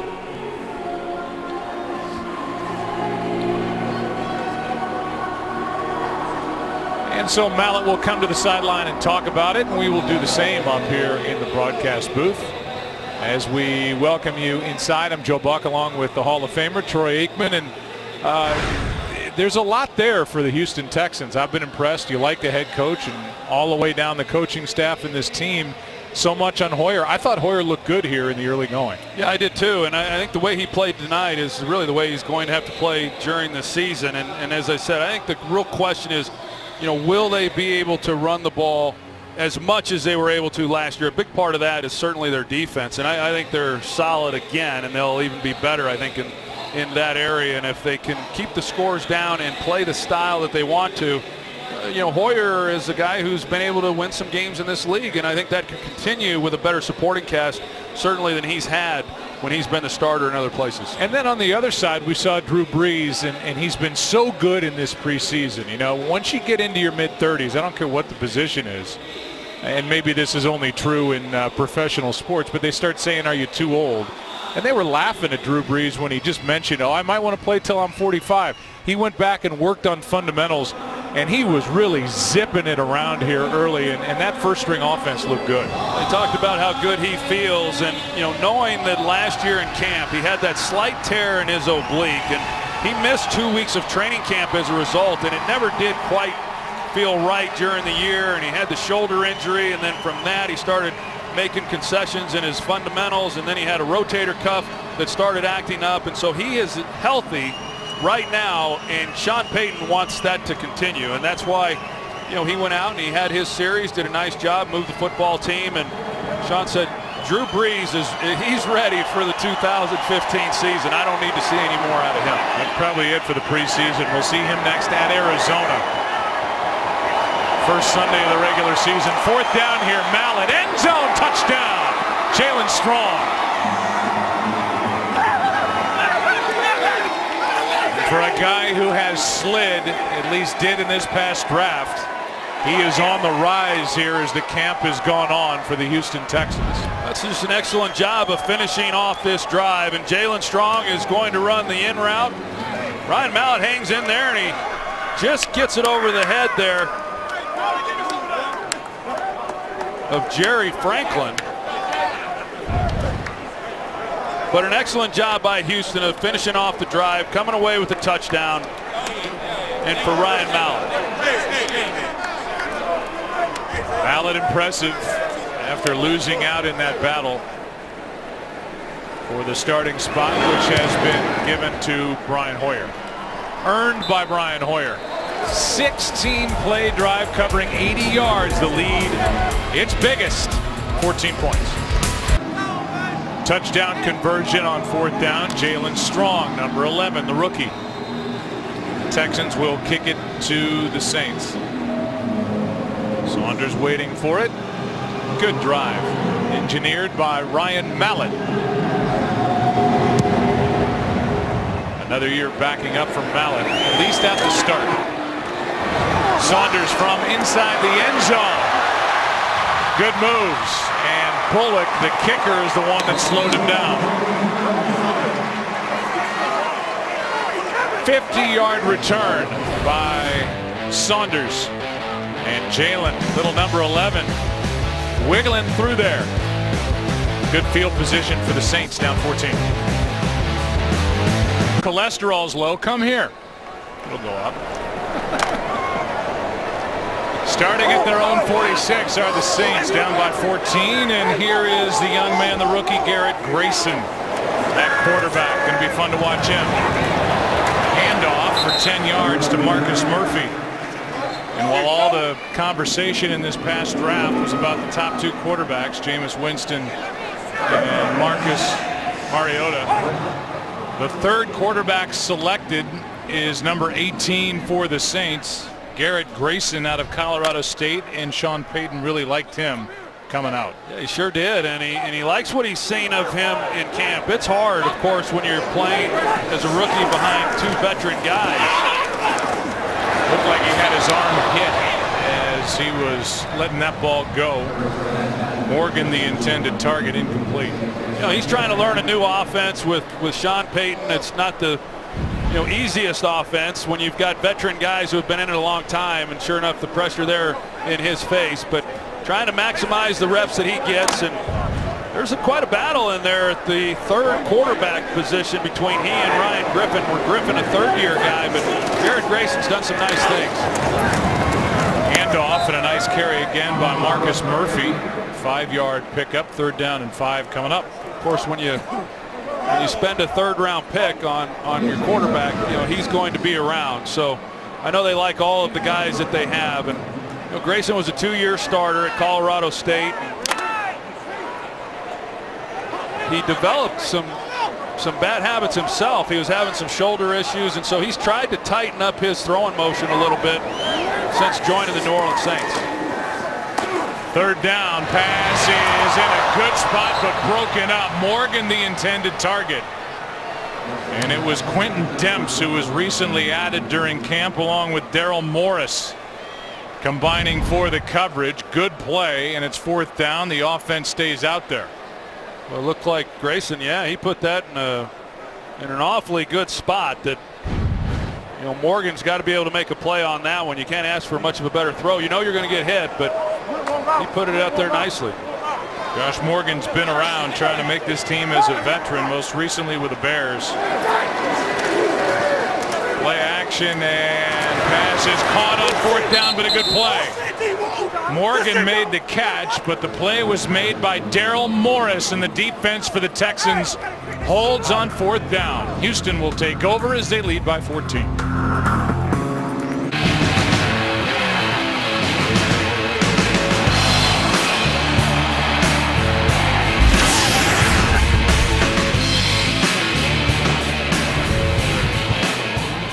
may be week 3 of the preseason, but we're not mailing it in with those little music pieces coming back from break.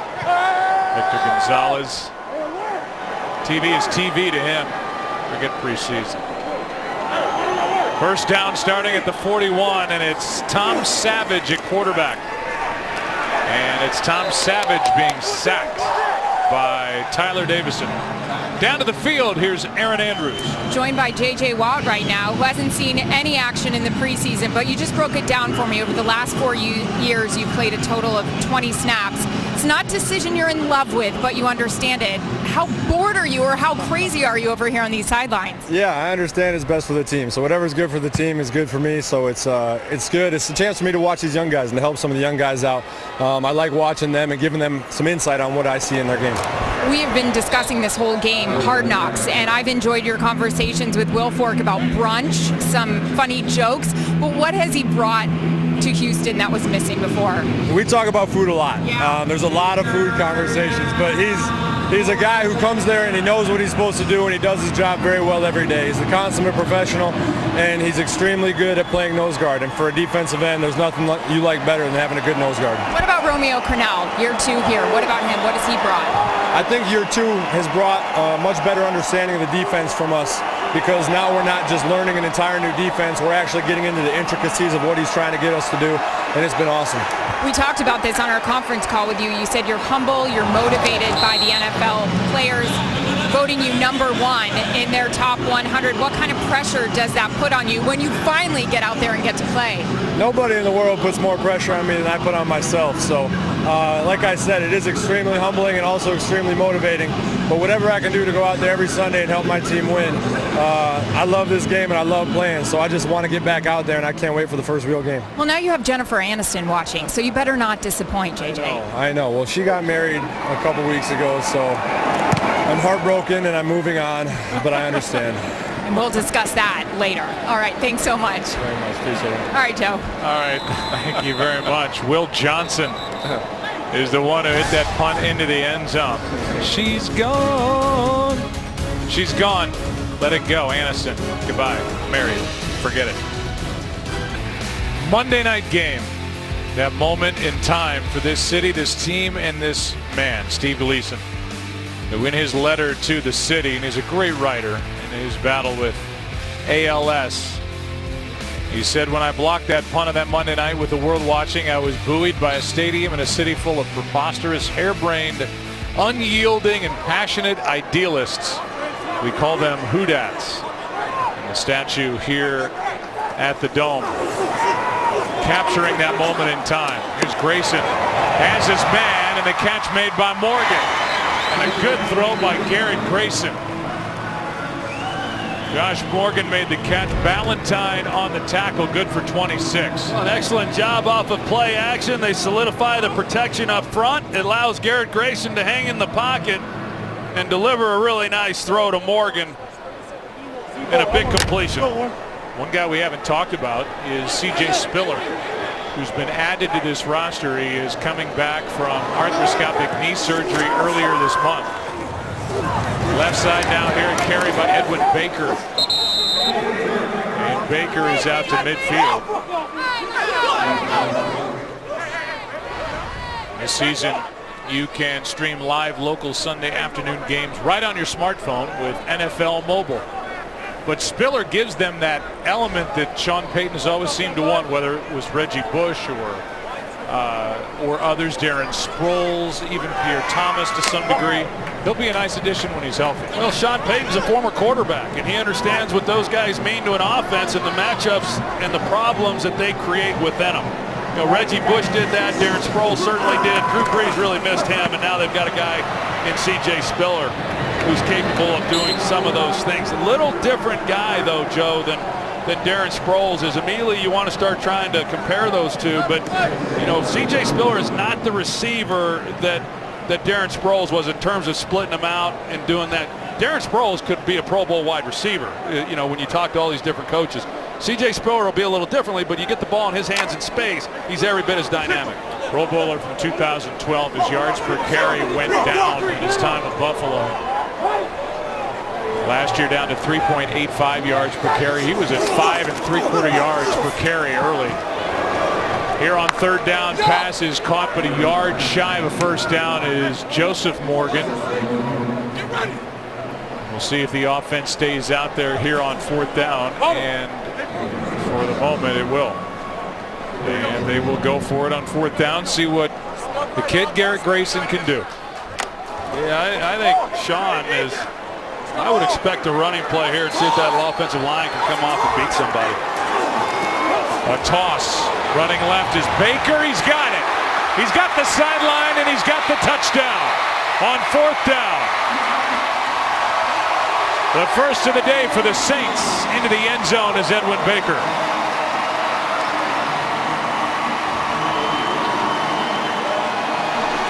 "45 yards on 4th and 1.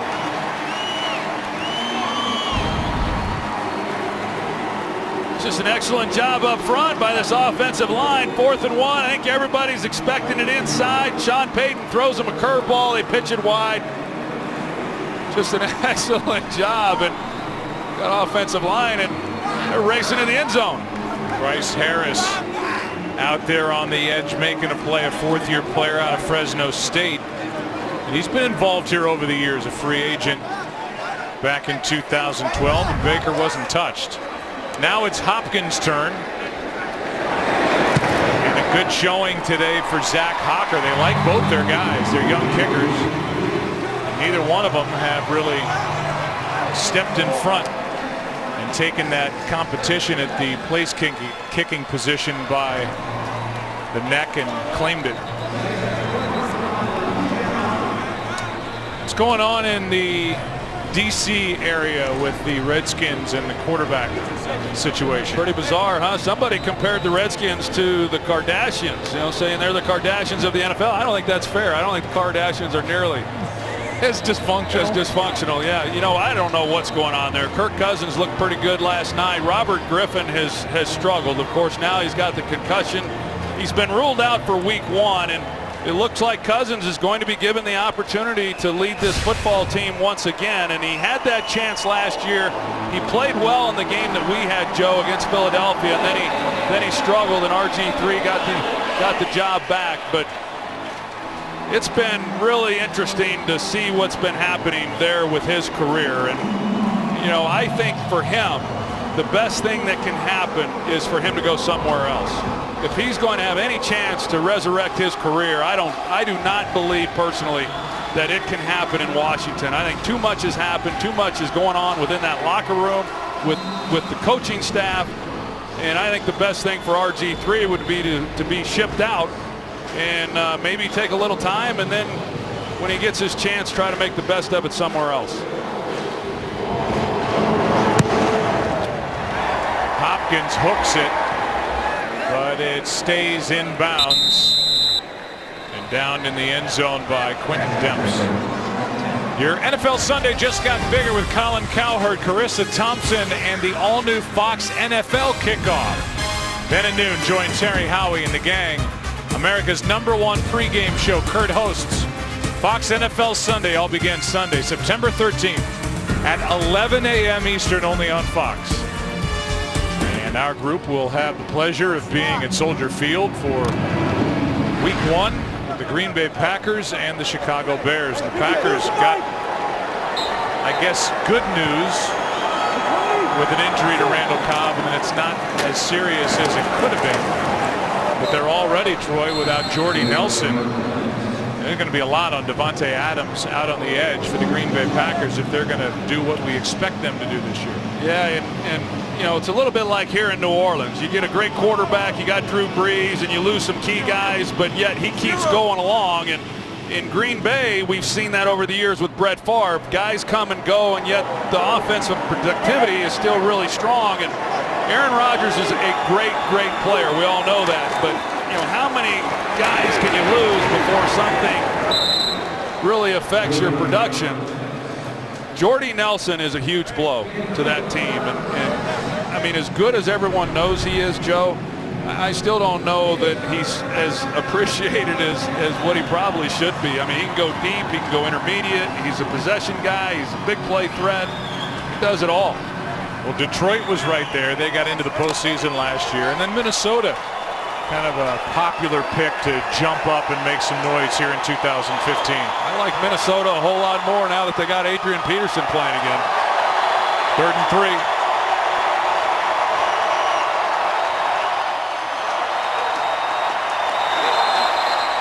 And Savage is going, will you please snap the football?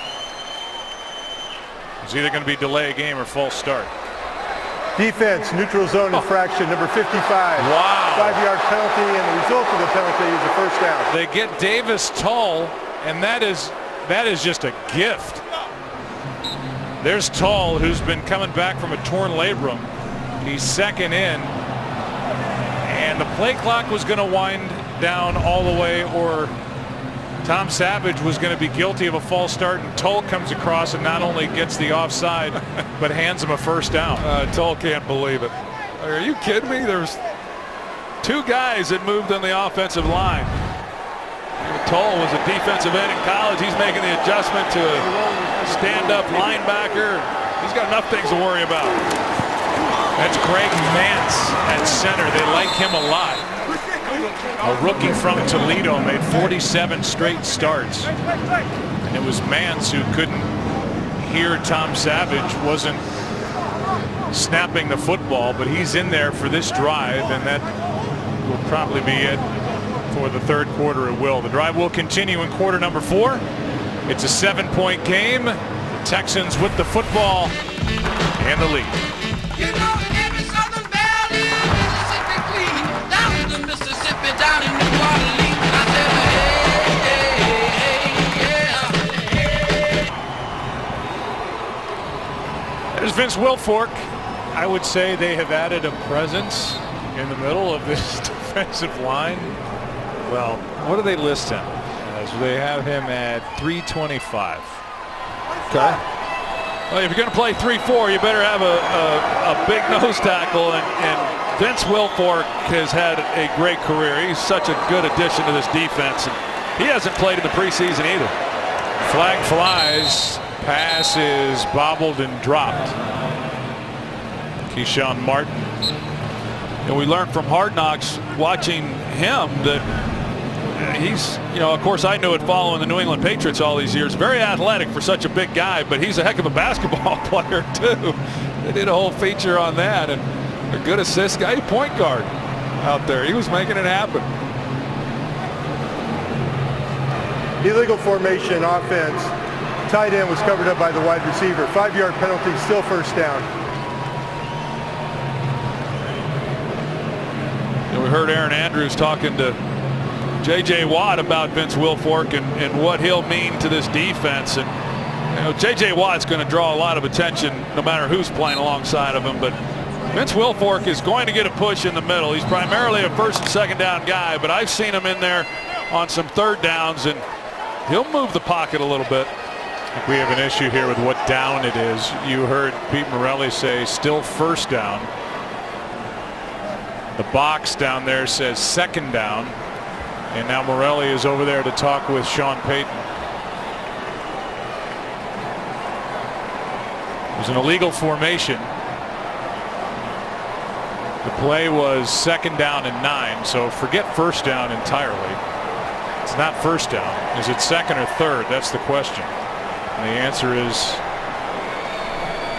New Orleans is changing the ruling on their field. The previous play was incomplete, so it'll be 3rd down. New Orleans just declined the penalty. 3rd down and 9.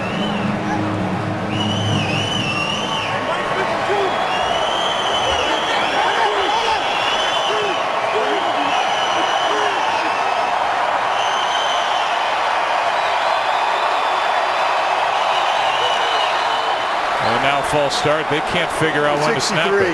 Offense, 5-yard penalty remains, 3rd down. Well, Tom Savage isn't happy. He's wanting the ball snapped. He's trying to get it snapped, and you'll see after the play there was movement there by the left tackle. He gives his center a mouth an earful. It's Greg Mance. The rookie from Toledo that's having a tough time figuring out when to let it go, the center.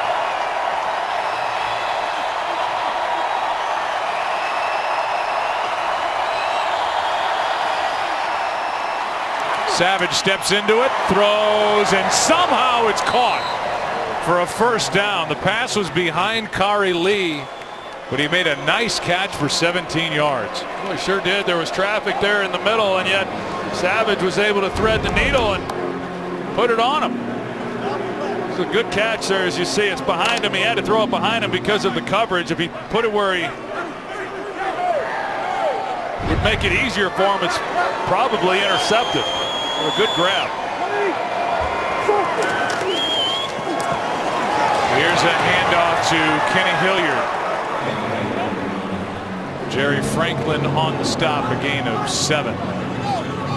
Week 1 around the NFL, and the NFL on Fox in particular. The Bears and the Packers, Seahawks and Rams in an NFC West battle. Panthers and Jaguars, good one late. Saints and Cardinals. Same can be said for the Lions and the Chargers. Begins Sunday, September 13th, 11 a.m. Eastern. The all-new Fox NFL kickoff show. Here is Hilliard. And Hilliard is a yard short of a first down.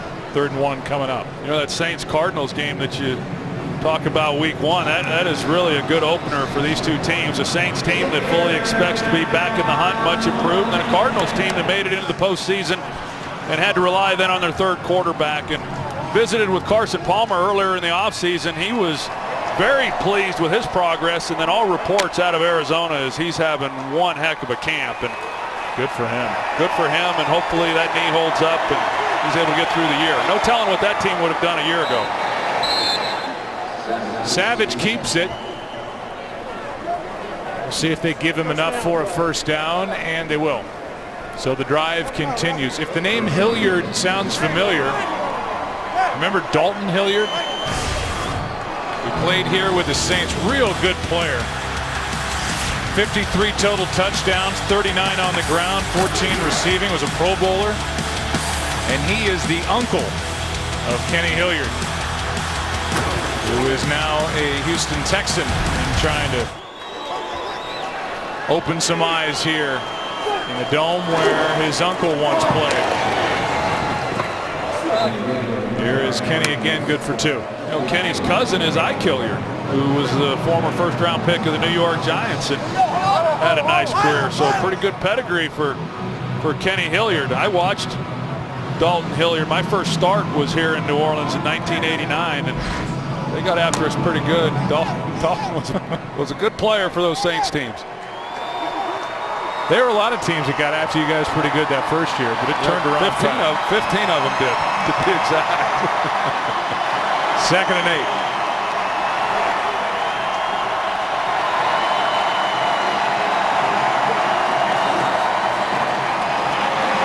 Here's Hilliard.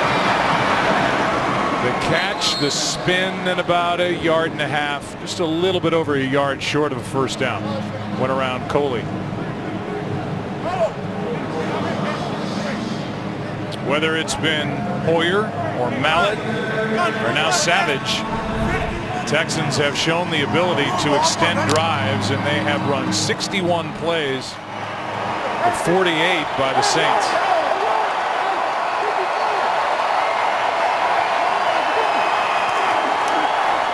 Hilliard got it. First down.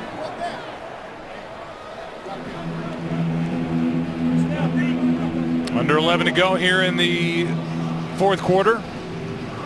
Again, for these Texans, they are at Dallas. Their final preseason game, and then they open the season at home against Kansas City. And they'll have their hands full with Andy Reid, Alex Smith, Jeremy Maclin, that group.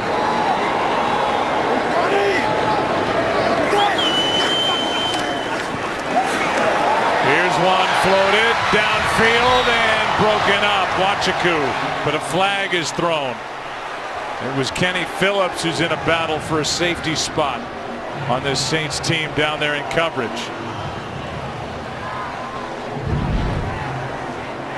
You're going to see Phillips. He just never turns around. There's Pass contact. interference, Pretty number easy 30 call defense. there. And ball be placed at the spot of the ball.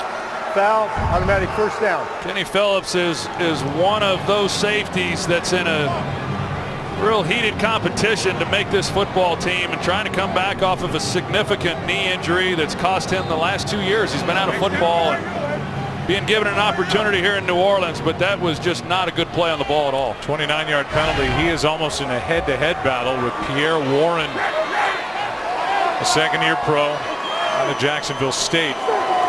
Was with this organization last year. Here's a pass for a touchdown to Worthy. And all three quarterbacks have been impressive as Savage gets the touchdown to Chandler Worthy. 6-yard completion to number 6. And a rookie out of Troy, a college free agent. Not a big guy, and he got lost. Well, I like the call here. You're going to see they motion him across the formation, and then they run it off the play action and get Savage then out on the edge, and then he gets lost when he comes back underneath the formation when everything else is flowing the other way. So a well-designed play and well executed by the Texans to score the touchdown. George Godsey is the offensive coordinator. Bill O'Brien called the plays a year ago, and here is a line drive kick that makes it through off the foot of Randy Bullock. Offense has been good for Mr. O'Brien and the Texans here today. We welcome you back to fourth quarter action here in New Orleans. Saints down by 14. 10 to go. I still haven't asked you your pick for Super Bowl 50 in Santa Clara. Well, I better give it some thought then, huh? You have 10 minutes and 18 seconds of game clock to come up with something. Here's Saunders to the 15. Knocked down by Wachiku. Saints have it. Down 14. Have it starting at their own 15. All right, so I haven't officially asked you. I know I said you had 10 minutes and 18 seconds left, but just do it now, just in case we don't get the chance. Who do you like for Super Bowl 50 in Santa Clara? Well, in the NFC going into the year, I really liked Green Bay. And, I know Jordy Nelson going down certainly changes things a little bit. I'm going to stick with them because I still think that Aaron Rodgers is going to have enough around him and he'll be good enough. And then in the AFC, I like Indianapolis. Be bad news for, pretty good pop here. The tackle of Marcus Murphy by Ankra. 2nd down and 6. That'll be bad news for those Texans fans who are watching this game, as they are always in a battle with obviously the Indianapolis Colts in that AFC South. Well, you said it coming in. They haven't yet to win at Indianapolis, so until that happens, they can't get too upset. Okay. Right? Don't worry about that. Downfield, Grayson, pass incomplete. Joseph Morgan, the intended target, well covered by Charles James. How about Arizona? 11-5 last year. Bruce Arians doing his job out there. Healthy Carson Palmer. Those are the reports we talked about. Patrick Peterson, week 1 against New Orleans, and great to see Carson Palmer after that devastating knee injury last year. Couldn't get in on the fun down the stretch, but he's back and ready to go. Pass is caught. The drive will continue. Shantavius Jones. Good for a fresh set of downs. So Carson Palmer is playing quarterback, and younger brother Jordan Palmer is over in Ireland, living his life. He's living a pretty good life, isn't he? He is. It's good to be Carson's brother. It is. It's good to be Carson Palmer, too. And it's good that he's back and healthy. And that 11-5 record, you look back on it, you've got to have a good memory and think of all that happened to that team. Bruce Arians was outstanding. There's Murphy as the clock continues to run. A team that needs talking about a little more, and I know we touched on them earlier, is Philadelphia. The Philadelphia Eagles have so much potential and so much riding on the ACL of their new quarterback, Sam Bradford. If you tell me Bradford's healthy all year, then they've got a real good shot, in my mind, with what Chip Kelly has built. He put on a clinic last night, didn't he? 10 for 10. 3 touchdowns. He's looked real good, and he's getting more and more comfortable in the pocket. There's a lot of teams in the NFC that I really like this year. I mean, you talk about, I do think Philadelphia's going to have a heck of a season. They controlled the division last year when they beat the Cowboys on Thanksgiving night, and then they just were not very good at the quarterback position in order to control it the rest of the way, and it gave Dallas an opportunity then. And I think the Cowboys are going to be back and stronger than they were a year ago. Defensively, they should be better. The draft, they essentially had 3 first-round picks, and they got Randy Gregory, who should be a great addition to that pass rush. With the offensive linemen, they did some things in the secondary. So I like them, and I like Seattle also. I don't think they're going away. So there's a lot of competition in that NFC. Be interesting to see how the running back position evolves for Dallas. Here's Morgan with a catch and then a drop. They're going to say incomplete, and the flag is down.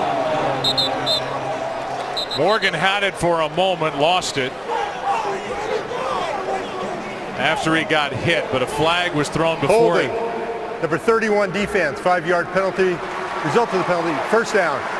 You know, the final point about Philadelphia and Bradford. Sam Bradford has really never had a chance to show what he can do when he's been healthy, and you can see Morgan never had it. Good call, but a first down by penalty on the defensive hold. I mean, the Rams have been without real weapons on the outside. Bradford never had it. Now he's got receivers that can run. He's got a good offensive line, but his running game is sensational with DeMarco Murray, Ryan Matthews, and Darren Sproles. I mean, he's got more at his fingertips than he's ever had. Here's a flag thrown now as it starts to get sloppy about the 8-minute mark of the 4th quarter. Well, Joe, I will tell you, DeMarco Murray is the real deal. Number 79 offense, 10-yard penalty, remains first down. He had an excellent offensive line last year in front of him for him to lead the league in rushing, but if he can stay healthy, this guy is going to put up huge numbers. Chip Kelly's offense really is based around running the football, and to go back to Sam Bradford, I think this offense really plays to what he's supposed to be good at, and that is being accurate with the football and making good decisions. And you cannot put on film and watch the Philadelphia Eagles offense and not see guys running through the defense wide open. I've never seen anything like it in this league. And if you can make good decisions and throw the ball accurately, you're going to put up big numbers. And I expect a big year out of Sam Bradford, provided he can remain healthy. And then if he can't, someone else should step in there and put up big numbers. 5-yard penalty, remains first down. He's torn that same ACL twice within a calendar year. Meanwhile, earlier we said that Kirk Cousins has been named the starter week 1. Well,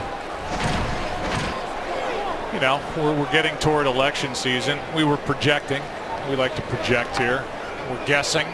But the question now we've turned it into a question. It went from a declarative statement into a question. Will Cousins start week 1? The concussion with RG3 may have a lot to do with that.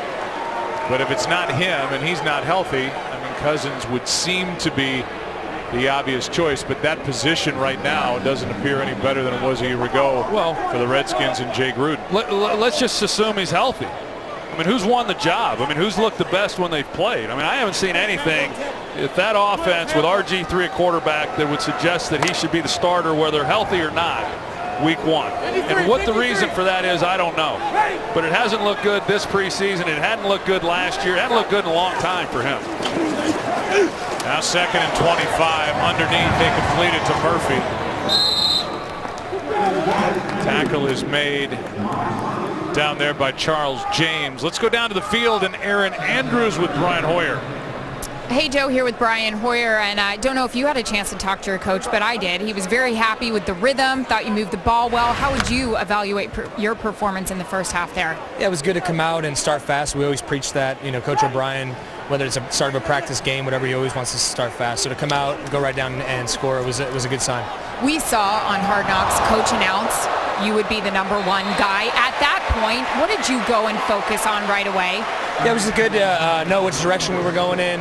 You know that all the hard work that I put in paid off, and and now you just go forward and start looking towards the season and everything after that. So I think get more work with the guys I'm going to be playing with, and then come out here tonight and execute on the field. He's mentioned you're a guy that's been knocked down, you're weathered. What's something from your past experience that'll help you for this position? Yeah, I think I've dealt with a lot of adversity, whether it was not getting drafted, getting cut, tearing my ACL. So I've been through a lot. So it's kind of parallel with life. When you get knocked down, you got to get back up, and even same thing with the season. You're going to have ups and downs. So you battle through them and just always try to come out on top. One final question, and a fun one. We see the comments by Coach about Rick Ross all the time. How do you keep a straight face when he's screaming that on the practice field? Yeah, it was funny because it was a team meeting, and he's like, we need some more Rick Ross out there. I love Rick Ross. And we all kind of looked around and we're like, is this guy serious? He's like, I'm serious. It's on my iPod. So he keeps it fun, and he's a great coach. I mean, he's intense. He keeps it light, and we're following his direction.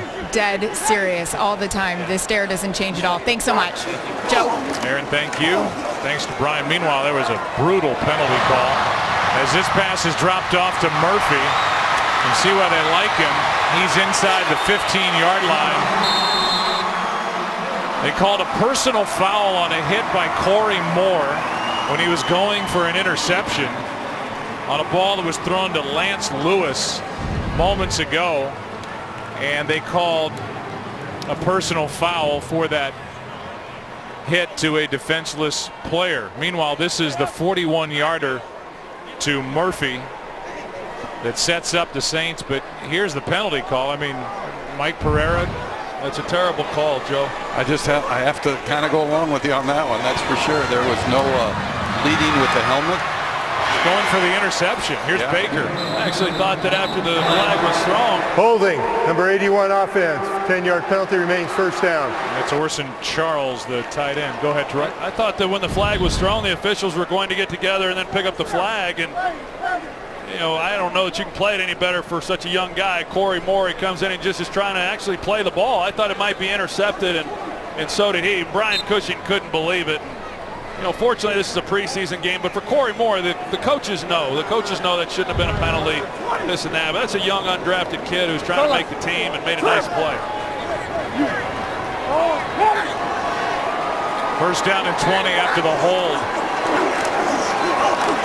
Grayson throws too high. Intended target R.J. Harris, second and 20. Mike Pereira, a long time the head of the officials in the NFL. We've talked a lot about Sarah Thomas today. Came on the air talking about her. She broke up a fight early. What does it mean to you to see the evolution of this profession and to have a female official down there today? Well, I'll tell you, I'm really happy to see her on the field, and I've been watching her really closely. And I got to tell you, she wasn't the one that made that personal foul call. So she's 3 for 3 on the calls she's made. But the one thing I have been watching is what I think is most difficult for an official on the line of scrimmage are her progress spots. And she has been spot on. And I really want to see her succeed. And based on what I've seen of her today and what she has done, I'll tell you, I think she's got a great future ahead of her. Third down and 20 here. Grayson, the rookie, finds the tight end Orson Charles. It's fourth down.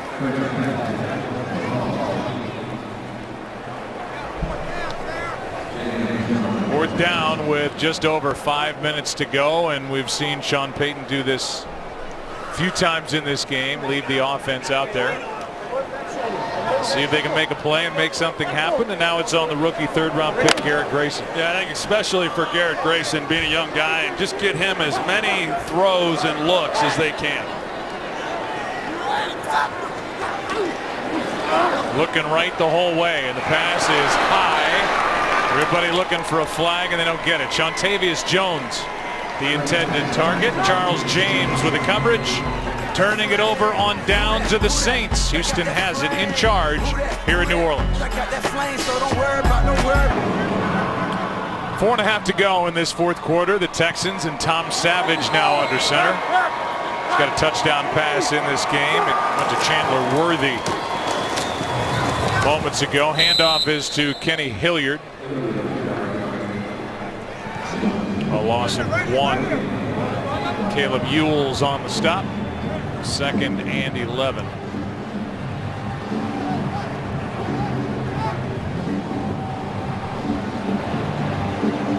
There's a look at Charles James. He's a defensive back that they started working at running back. I think he's one of those players, Joe, that they could line up just about anywhere and he would be pretty good.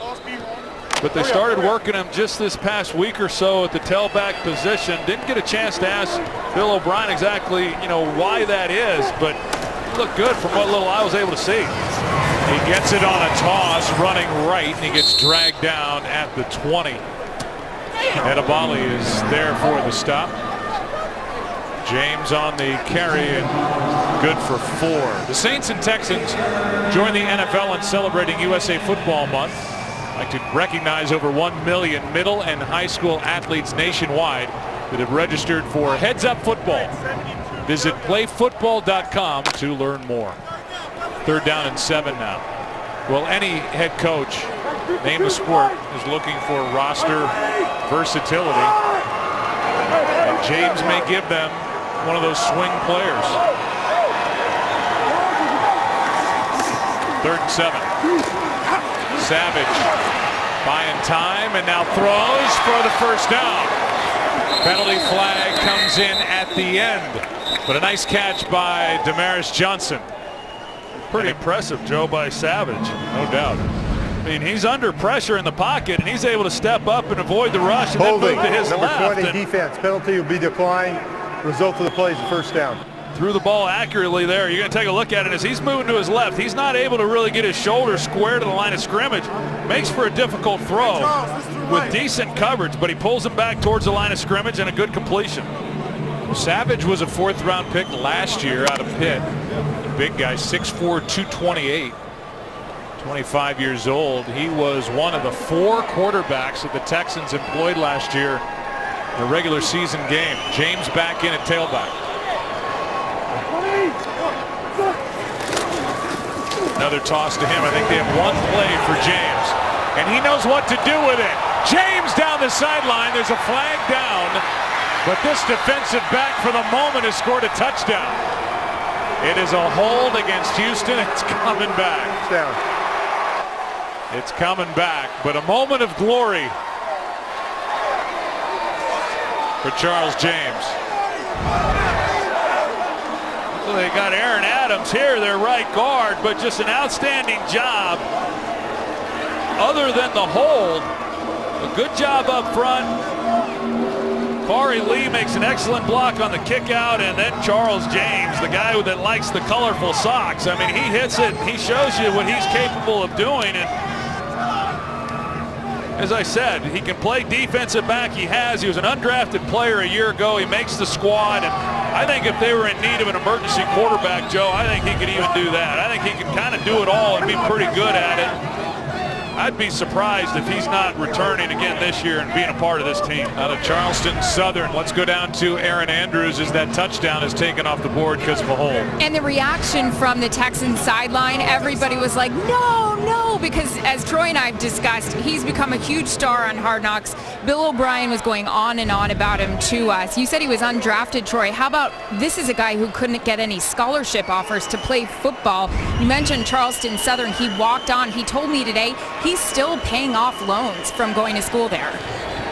Well, he's a hard-nosed guy. He takes the game seriously. I like everything about what I've seen from him. Here's Kenny Hilliard. And Kenny loses a couple on the play. A shot Mabry on the stop for the Saints.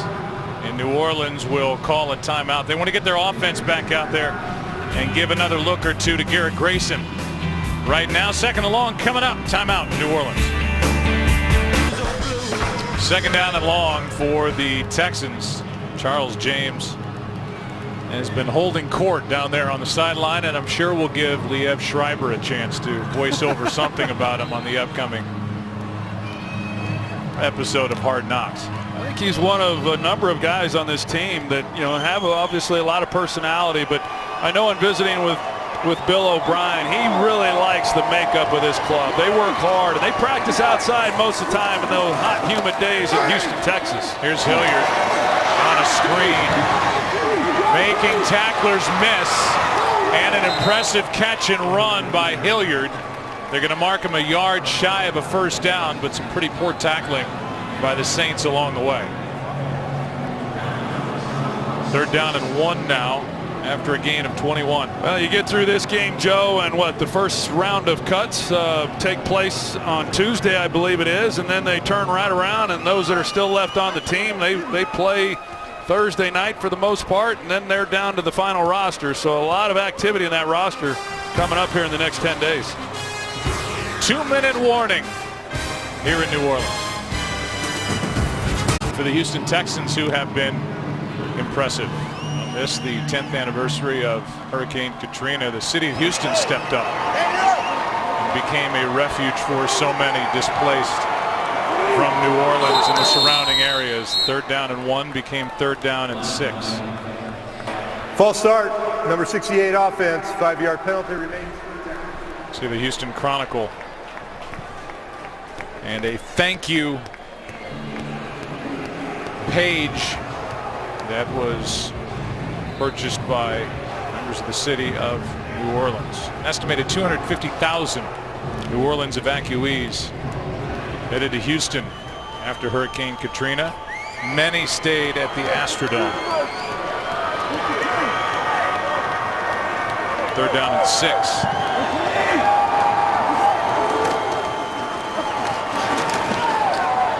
As a man, pass is broken up, but a flag. That'll be pass interference on Damaris Johnson.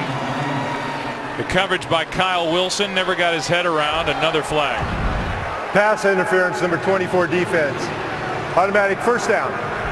No, Kyle Wilson's just trying to get back and catch up. I mean, he was beat bad, so they get the yardage because of the pass interference, but that should have been a touchdown. You're not going to get a guy more open in this league than that, running right through the middle of the field, and yet just an underthrown ball.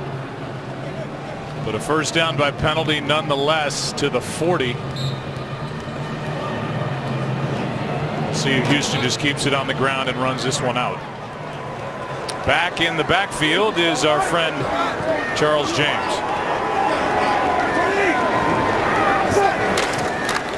They like to toss it to him, give him a little room. And he picks his way for a gain of 2. The first 5 games for the Houston Texans. They are at home against Kansas City. They are at Carolina. At home against Tampa Bay, that game on Fox. At Atlanta, and at home against Indianapolis. When are they? At Indy, week 15.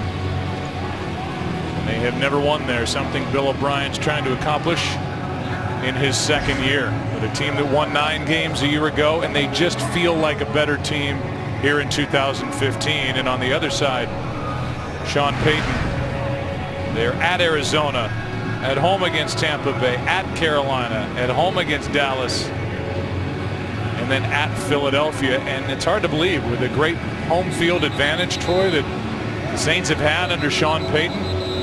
They lost their last 5 at home here last year and went 3-5. That is very un-Saints-like here. It sure is. I mean, they've enjoyed a real home advantage, here at the Dome. And, what brutal start there. 4 of those 5 teams fully expect to be in the postseason next year. And, going back to Houston's schedule and what they're able to do last year, winning 9 games, as you said a moment ago, Joe, they played 4 quarterbacks. And that's not lost on Bill O'Brien as they go into this season either. Penalty flag flies. We've seen a lot of those as Charles James has nowhere to go. Illegal formation offense.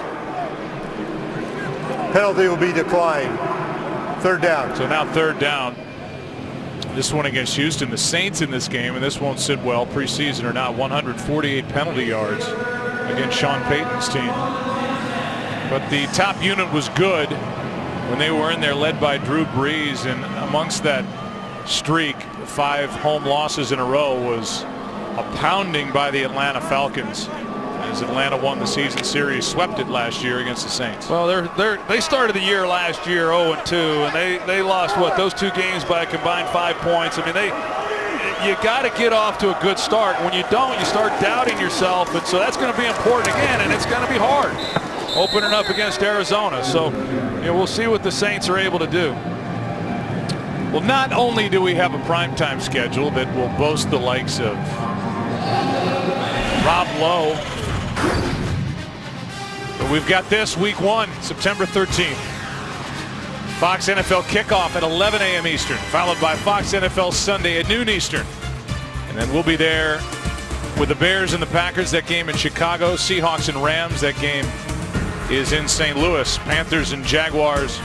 Saints and Cardinals, Lions and Chargers later on. It's a single header Sunday to start the year on Fox. I don't know what people are thinking about Chicago, across the league and the fans as to what kind of team they're going to have. I do know this. John Fox put together a heck of a staff, and he brings Gase from Denver with him as his offensive coordinator, a young guy, a really bright young guy who hopefully will be able to work well with Jay Cutler. But then they get Vic Fangio as their defensive coordinator. I do expect the Bears to be a competitive team, and like a lot of these teams, how do they get off early in the season? If they're able to play well early and start building some confidence, anything can happen. But that's a big divisional game to kick off this season for the Chicago Bears, who have not played particularly well against the Green Bay Packers in recent years. All eyes will be on Jay Cutler yet again as Will Johnson hits it end over end. Fair catch just outside the 15 by Jalen Saunders. A chance for Jay Cutler to endear himself to the Bear fans, but a lot on him. Same for Jim Tomsula, who we got to know as the defensive line coach for Jim Harbaugh's staff. Now he's the head man. Colin Kaepernick, Navarro Bowman, and so many starters are gone. Loss of 11 starters, most of them on defense. Harbaugh's gone. He's with the Michigan Wolverines, and is that too much to overcome? It would sure seem that way. Eric Mangini, their new defensive coordinator, he's got a full plate trying to get that group going. Pass is caught by Saunders. The completion by Ryan Griffin, who gets this mop-up time. No timeouts left, under 30 seconds to play. An 11-yard completion to start the effort by Griffin. And now an incompletion underneath. Edwin Baker is missed. Well, that division is good, the NFC West. Rams are better, I would say, especially defensively. They're one of the better defenses in the NFL. Obviously Seattle, they're going nowhere. Need to get Cam Chancellor back in-house. He's holding out, but handed out some big deals. Traded for pretty darn good tight end. And then Arizona, Carson Palmer is back and healthy. This one should be and is picked and then fumbled and then picked up. Big hit by Baker, but it belongs to Houston.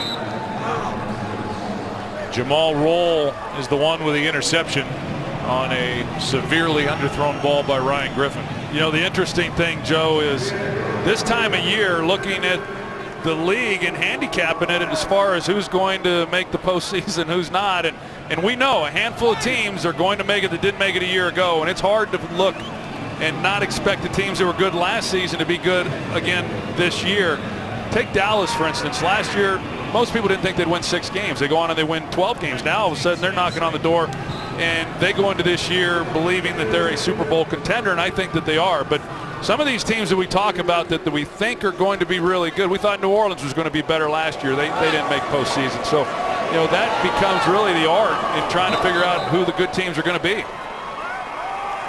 We'll take a break as we wind down now, and zeros on the clock here in New Orleans, Louisiana. An emotional weekend here in the 10-year anniversary of Hurricane Katrina. We'll come back and wrap up after this.